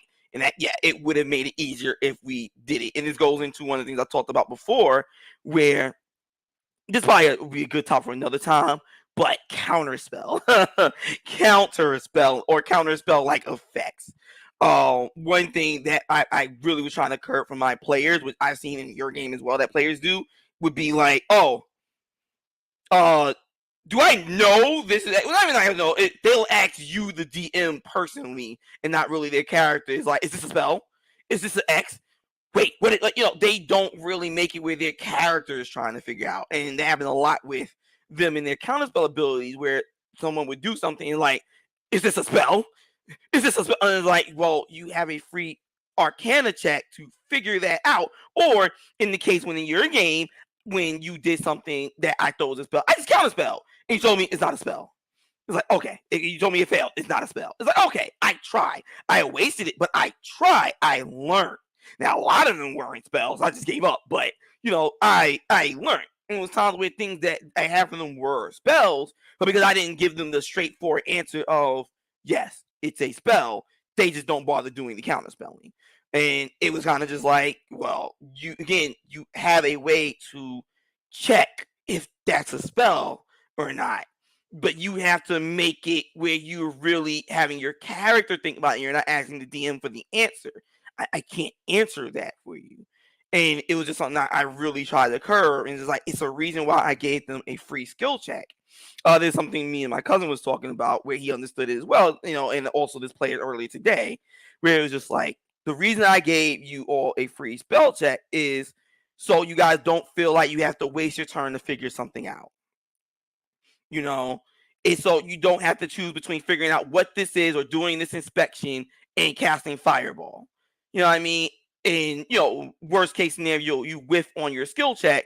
Now you just flat out wasted your turn. I wanted you to have that freedom that while you're fighting, you're skilled enough to inspect something, insight something, to do this skill while still doing whatever else you want to do. And I was just really sad and perplexed. So don't feel bad. Like I truthfully, both methods, at times is really reliant on the types of players you have. Some players are not strategic. Some players don't, and some players don't communicate. Some players don't really think the full weight of what they have in their toolkit. It is the burden to bear. It's hard. So I know that's how I'm giving you like shit, but I just looking at your encounter, I do disagree with the philosophy of not having a solution within something the players themselves have, because but it's not like my we way have only works either. we have made of rubber here. I do have spells IRL. I have my own language and counter extinction voodoo dancing magic. LOL. I used to be a nerd before I turned into a shaman and skinwalked into an elf god. That's a very fascinating adventure there, bud. That sounds awesome. Oh, he continued on. He got more. Now the world is ending. I'll be your new leader. Oh, well, made of rubber. Be helpful if you actually included like what should we call you, so we're not blaspheming against you. I like Obviously the made word of made of rubber. rubber. Like, Jinx, you owe me a soda. I guess. Hey, it's called repeats. Niraj, that's nothing. I have gas. You can't top that. I mean, that is fair. That is very fair. Gas is unstoppable. Even in the vacuum of space, there's gas. So, Lady Potato, you play in both our games. You've Yes. seen our various encounters. What are your thoughts on them? My overall thoughts, I mean, I could sit here and dissect them over and over again and just, go through the specifics of the ones that I remember. Again, a lot of these encounters it's been probably quite some time, like, since we've actually done a lot of them, but overall, I would say that a lot of them, like, I would say your points about Crusaders was that his were very tactically based. There was generally, like, you had to spend some time actually figuring out the fight before you could do it effectively, which could be, it could take a few rounds, and by then you could, be dead or in a very bad position. Um, with yours, I found that your fights could be, like, you thought they were simple, but sometimes we didn't always think they were simple. Like, I mean, in the sense of, I guess as a DM, from my perspective, we sometimes believe that our players are going to understand things that they don't. They don't always translate well because we have the perspective of knowing how something's going to work that our players don't. And um, I think that sometimes might have been the problem that we had, was just not getting that clear translation on how something's going to work. Yeah, no, and that's why I say, not to give him like super flack and everything, because it's not like my way worked any better. Yeah, Just like, I mean, got fucking stuck. I'm like, okay. Yeah, well, like I would point out, like in terms of degrees of difficulty, I think my fights are really fucking hard. no, you both have very difficult encounters. Like, you definitely have very hard fights, and you have very brutal fights there, Mr. Benefactor. Well, I was gonna say Benefactor, his fights are interesting because it's not that they're not hard, it's that they're a different degree of hard. Like if I were to articulate it, um, my fights are like a well done steak. His fights are like a medium rare steak where it's deceptive how fast that dial is turning up and how hot it's getting. You don't realize it. Where in my encounter, up front, the dial is hot and you're going to die if you don't do the thing. Where in his encounter, you're like, okay, we have time. Things look great. We look good. And then the next round hits and you realize, oh crap, he's about to heal, or this energy pot here is about to explode and the whole room is going to be covered in spores, or it's going to be covered in slime. Like it, Oh. in his encounters, it's like that. I And honestly, I was like, I love that like That's a great. I actually have. analogy. Yeah, That it's a is great so analogy. beautiful. It Mwah. is. right. And then I want to say, like, Potato, we've only done one of your boss counters. Okay. Your boss encounters are, I want to say, kind of like the emblematic of a movie boss fight, where it's like we fought the evil lord and his dog, and he's got his spell casting and things and his wicked grin and his, tropey villainous monologuing. And for all intents purposes, it's not a complicated fight. It's not convoluted. It's very straightforward, very simple. And that's all three of these methods are great at a time and place. And we each have a different comfort zone with that. But as Benefactor and I, we were talking before stream, we're in this encounter in this other game where the DM just simply had no solution, no ruling, nothing for his boss getting eaten. Ate the hell out of that, boss. Like, and I'm not trying to bust on the DM. He's a new DM, So he's just like, I never thought that was a thing, and so he's like, okay, lesson learned. Okay, I'm not going to let my boss get eaten again. And that's again, that's perfectly fine for a new DM to come to that conclusion, understanding. But my point is that all of our different methods have a time and place. And if you're a new DM, I highly recommend going with Lady Potato's method of, and this is what I was saying. I told this DM this. I was like, the first thing you should do against a new party, like, you don't know these players, you don't know how they're going to act with their characters. Okay. Even if you've played, Benefactor and I have played for years now. Okay. If he makes a new character, I have to start from ground zero of, I don't know this character's personality. I don't know how this character is going to fight. He might make the halfling slinger. Okay. If you guys have heard of the sling build, where people joke, it's like, hey, I want to have my character use a sling because the sling is like the most useless thing in all of D&D. And yet, for some reason, every edition of D&D, they add it to the game. It's And tradition now. so there's like hardcore memers who are like, I want to make a sling thrower, a guy who specializes like imbues magic rock. He's a druid, imbues magic rock to do +1 damage, and then I'm going to sling it. Like, there's these people out there, and so like Benefactor could make that character.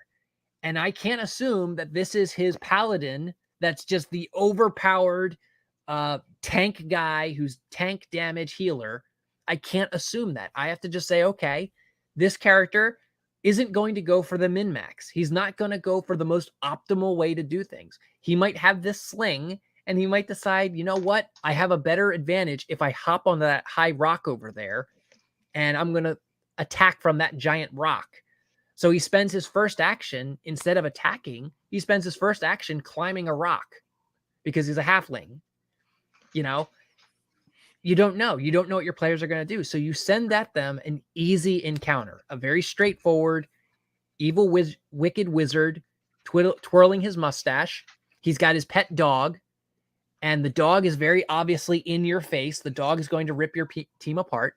So you send your tank against him. And the DM gets to absorb this information. They get to process it. They get to see, okay, this player sees themselves as the tank. This player sees themselves as the wizard. This player sees themselves as the support or healer or spellcaster.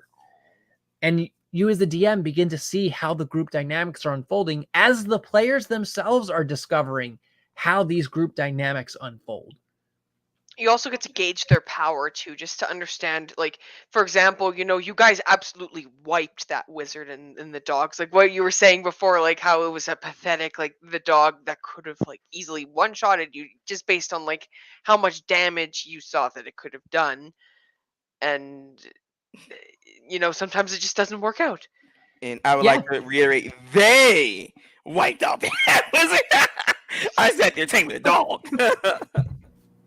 But no, you are right. And on that thing that you talk about with DMs and throwing in early things like late potato here, that's something I kind of want to do as a topic, like a miniature topic, but because it's relevant now.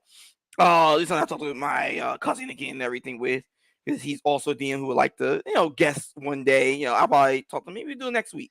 We talked about how the DMG is a piece of garbage. The DMG does not teach dungeon masters a single bloody thing. It does not help them in any real significant way to teach them how to DM at all. And it's a real problem, which is why a lot this, not just because that's a real big problem, why you find that it's such an overwhelming large amount of players versus DMs. You know what I mean? The DMG does not help someone really kickstart. And then now these people have to go on and find things on like YouTube and other like things of advice. But that's not how it should be. And it's like that. No. I wanna talk about that because the one player that we play in Thursday's game, okay, I was going round and round with them over insight. Okay, we were talking about this before stream. And the one player, the senior player at the table, okay, the guy has years, decades probably. I want to say probably, he does, decades of playing. and I forget the source he cited, but it was the co-creator of 5e, or the main creator of 5e, the writer. He said his goal was to follow in a tradition of Dungeons and Dragons, which is to have the players talking.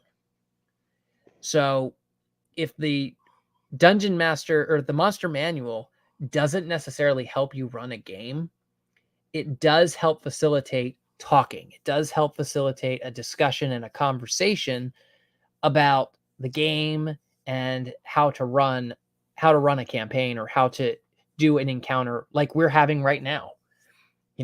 And like I said, I would love for people in chat to share some of their experiences and some of their thoughts, like an encounter they might have had. But that's down the line. If anyone has any Dungeons and Dragons stories they want to share. Are you sure we're reading the same DMG? I didn't say it doesn't. I say it doesn't do a good job for one, but it really doesn't. Oh, that's all I want. We reading the same DMG. It does not do a. And mind you, remember, I was just a new DM. I tried to use that crap. I threw it out. It had to go on YouTube. So I'm like, this doesn't seem right. So I no. See, yeah, I would disagree with that. With the dungeon, like, I don't know what you were reading with the Dungeon Master Guide. The Dungeon Master Guide, to me, it all seemed pretty straightforward and like a no-brainer. That's how I read it. It was like, okay, I know this. I know, like, I just page after page is like, I know this. I know this. This is telling me everything you already know as someone that played, especially as a player in the game. You know what I'm saying? You can't understand as well as you freelancely going in. When you first played, how useful was that dungeon map? Well, I know even the old edition is kind of pretty bad too, but you know how good was that 5e Dungeon Master Guide really for you if you're a new player? It does not really help you design worlds that well. It doesn't help you understand how to be a DM and dictations and things like that. It doesn't really teach you how to do encounters. For one, the CR system is terrible. As a guy that tried to use that, the CR system is terrible. All right, that the monster creation CR system is horrible, and the encounter system with that CR system is balls. Which is why I had to adjust it after you guys went through the first tutorial dungeon. So I'm like, yeah, this is not accurate at all. This thing is balls. Yeah, that I would agree. The CR system is terrible. There's calculators online you can go to. I use balls. Balls. They're all calculated to CR, and like CR does not take into any account of like the creature's actual abilities. Like there are some like CR2 monsters which are relatively non-threatening that have abilities that are just broken and would absolutely screw a party if they encountered that sort of ability at the appropriate level. Oh yeah. And that's what I was gonna say. It's like they can't. It's impossible for them to factor in what people are going to roll once they're at the table. It's impossible. They can't factor that in. But that's why I recommend like the horde rules that I showed earlier. That's a little bit more quantifiable, and it's a better guideline for any character. Like I give examples of insects and orcs and skeletons, but you can apply those as like basic guidelines, and you can begin a scaling process for them. And I don't know. I don't know if it's the difference between 5e and 3.5. I believe the 3.5 monster manual was pretty good at articulating to the players or the DMs, like, hey, this is how you take on these monsters. This is where this monster typically dwells. Well, this is also why I would like to have had him come in as a guest. I know this is a topic he did have an interest in talking about, but because it was so relevant, that's why I decided to just bring it up. Because in his opinion, the third era was not any better. But again, I don't want to speak fully for him and things like that. Just a brief summary of how he said it to me when we were talking. Not an elaborate way of going about it, but yeah, it was just really, really relevant.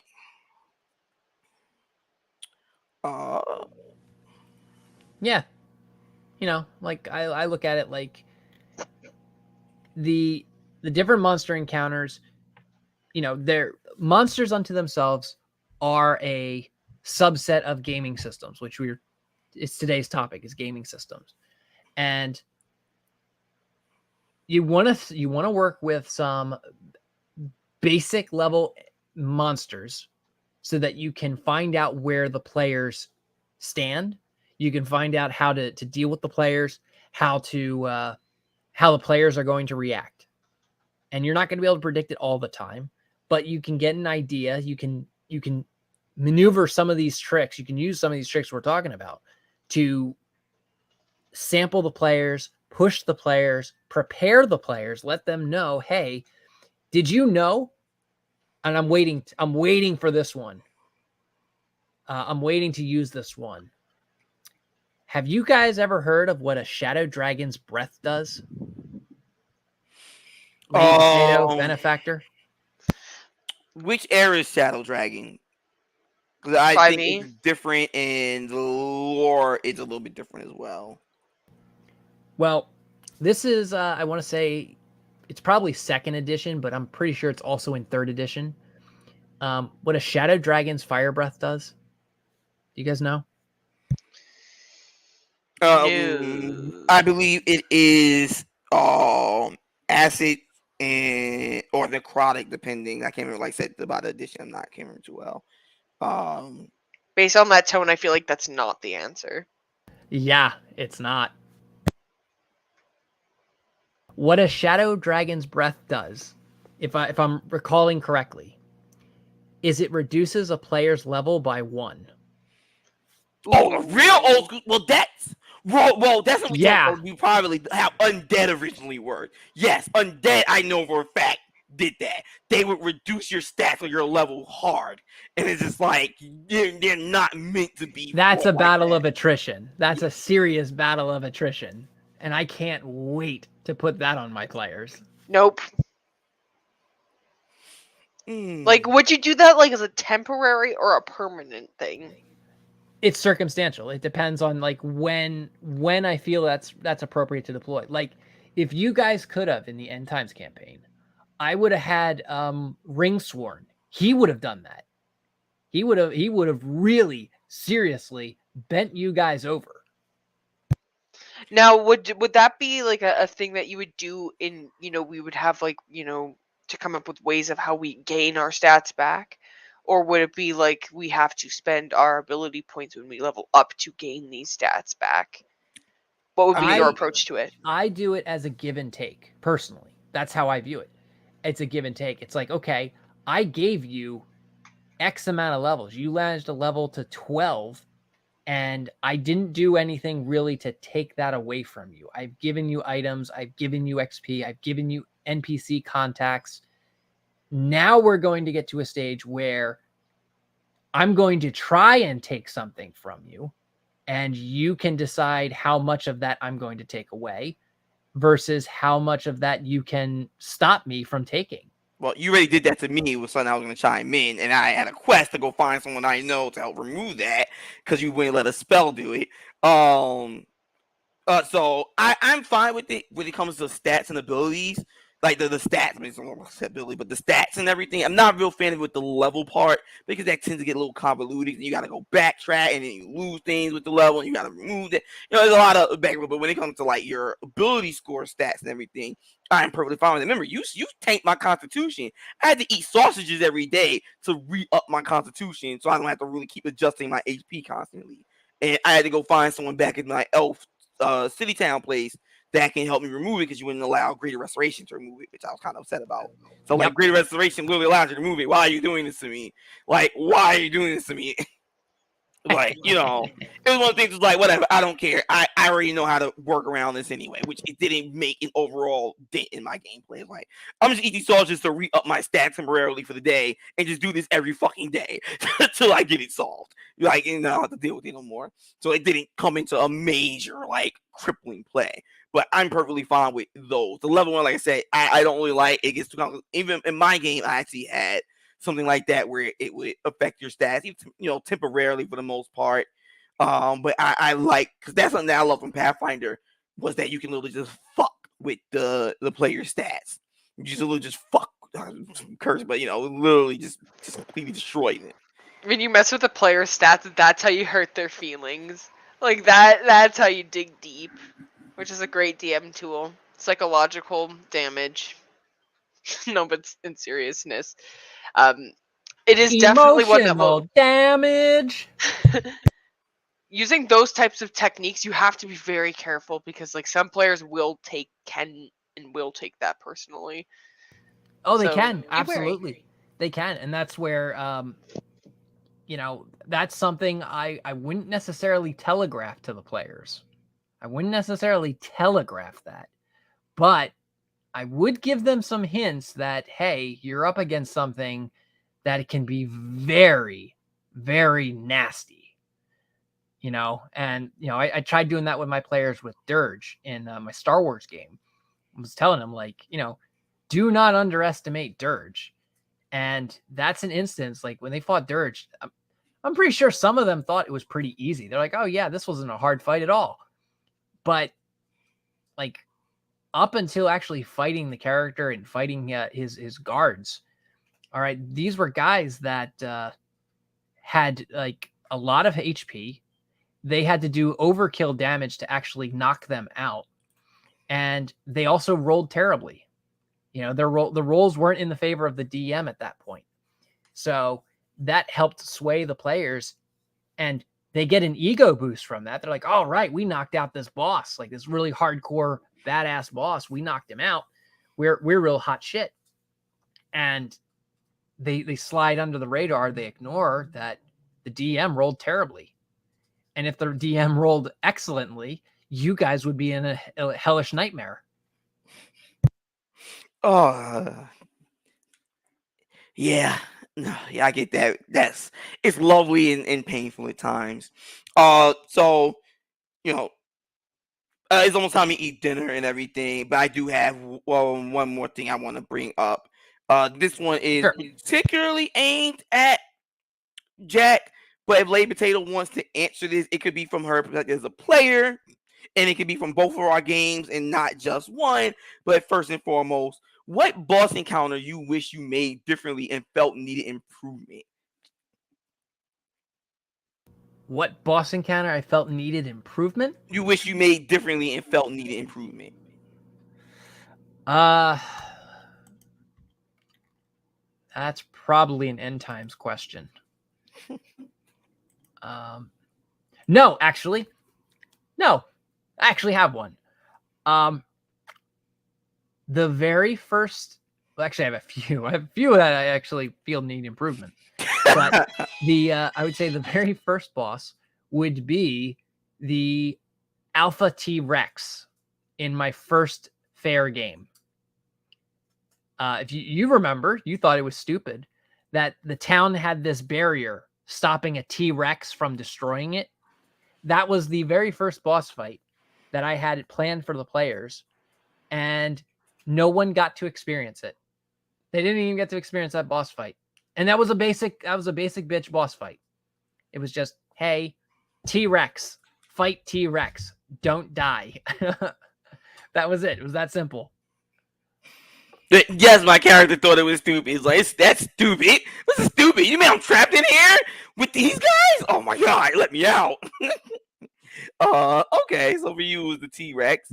For me, it was Blood Lord. Zilligrith. I can't remember how to say real Zilligrith or something. It was a very like eldritch name. That fight I wish I made differently and made a little bit more tailored towards how I would future make this my game design for fights and things. That one was, which you did say you like, but that one was a little much more closer to the World of Warcraft, MMO raid design and things. Well, which fight was that? I don't recall. The one where Tid was supposed to taunt the thing in a particular direction, and he kind of just. Oh. And you raged at you spent all that time making this strategy, outline everything. Yeah, I had. Yeah. I'm not gonna worry about name calling him. Screw that guy. I feel bad for that because I rage quit out of that. I genuinely rage quit out of that. I was like, fuck these players, fuck this game. I'm down. I'm out. Like I was seeing red. I had like the vein in the corner of my forehead was ready to burst because I was just so mad. I was like, how hard is this? It's 1, 2, 3. It's 1, 2, 3. And like it's one thing if it was one person, but from my perspective, it was everyone. Everyone screwed up.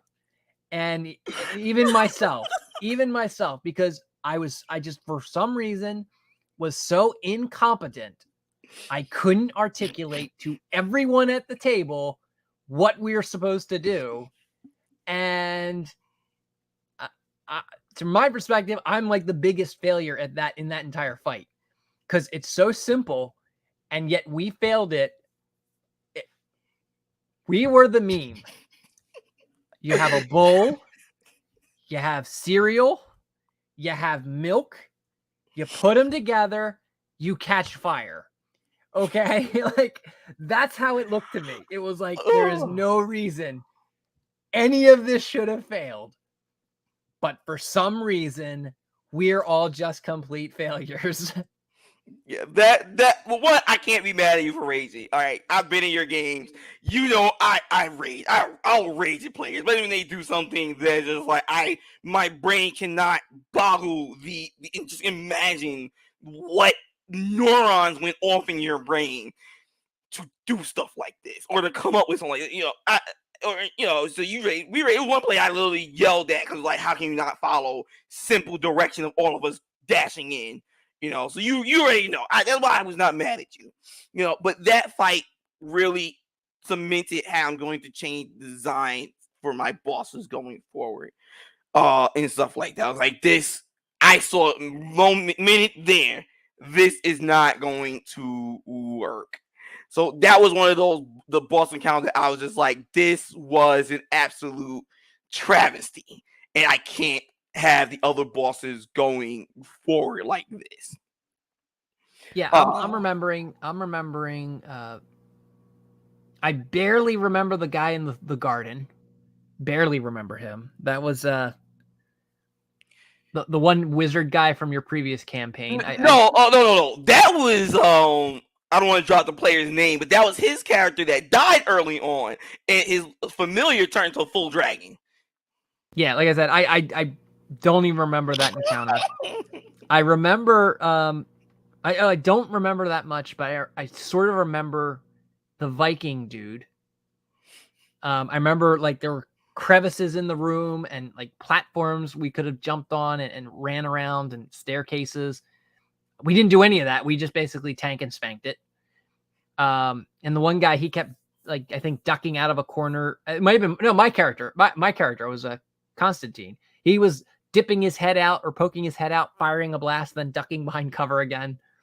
I remember that. And then I remember before that guy you were just talking about, the fire guy, we fought like some lord or something. And Gustav was able to do his Lee Sin kick where he just kicked the dude, monk kicked the dude across the room. Yeah. Like, see, that's something I should have asked for with that game. I should have asked for me to get a Lee Sin kick for my monk. If I could have had that kick, I probably would have played Gustav a lot longer. I would have been like, all right, this is awesome. I'm just able to freaking Lee Sin kick people across the map. I didn't know what you want. And that was something where you like kind of mad at me. I didn't know I wanted that either. I didn't know I wanted that either. No, I don't blame you. I wanted Gustav to be a mounted combatant. I wanted him to be able to just run in there and give team buffs and buff his teammates with hurrah, hurrah, Hio Silver away. And if someone messed with him, he would be competent enough to defend himself. But, in that incident, it was like, one, I didn't have a horse that could go into any of the encounters. And we were always inside a dungeon, not in open combat. So that's fine. So it's like, all right. But then once I did the kick and I asked you, hey, could I do like a Lee Sin kick? And you're like, all right, nat 20. I was like, okay, this is something I wish I had since the beginning, was the ability to just Lee Sin kick people. Yeah. All right. Okay.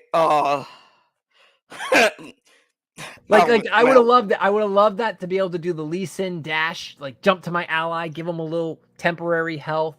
Like I'm just thinking about it. It's like if I could have done that, I should have told you that's what I wanted from my character. But again, I was going for like an immortal Iron Fist build. That's why my guy, he had the healing. Like I had so his hand glowed when he healed people. Which is why I gave you ability that I thought you would want. I didn't know what you wanted, and you kind of like spazzed at what I was giving you. Like I didn't know what you want. You're not really telling me. So it was kind of one of those issues. I was like, I'm just left it alone. I'm like, and that's an example of like player communication with the DM, and interpretation, and we're reading things differently, you and I. So. Is there anything else you guys want to talk about, or are we wrapping this up? I am about ready to wrap it. I did want to ask Carmen, between both of our encounters, which one did you not like out of both of our games? Which one did you hate the most? Which encounter did you hate the most? I feel like that's a trap, and I feel like no, but in all seriousness, I don't think I hated any of your encounters. I feel like there was definitely some highlights and lowlights to some of them, but overall they provided something that we could learn from any of them, either as players or DMs. So that's such a girl answer. I was gonna say, I know an encounter she did not like. I know an encounter she did not like. It doesn't tell me the encounter I didn't like. I want to hear it if you know. And you didn't like the Luminarch battle because of the incident of being stunned, blinded, and deafened for 3 rounds. All right, you were okay, really... but that's not necessarily a design flaw on your end. That's a player's didn't help me and I couldn't help myself flaw. That wasn't a design flaw on your end. It doesn't have to be a hate, like a hard hate. It could be like a dislike. Which was when counter you just felt like, man, this blows. It doesn't have to be pure hate. But you're like, this encounter. The red dog. The red dog. I don't know about the red dog. I don't know about the red dog. No, you know exactly about the red dog. You remember. Gustav remembers. So so just to give you context, the red dog one, which technically is not a boss encounter, it was bad place, bad time, because I made a realistic kind of world map of things. It was the creature that leaped at you, Rob. I mean, god damn it! It was the creature that leaped at you, Jack. God fucking damn it. Right. It was so when you guys were chasing those bandits to get the carriage, you were so confident that they were throwing you off the trail that they actually went north instead of down south. So you had them from the abandoned fortress, the bandits use as a camp, go north. When Lady Potato's character went to scout, she only did one finger. She did one finger and then went all the way around you guys and took a vantage point.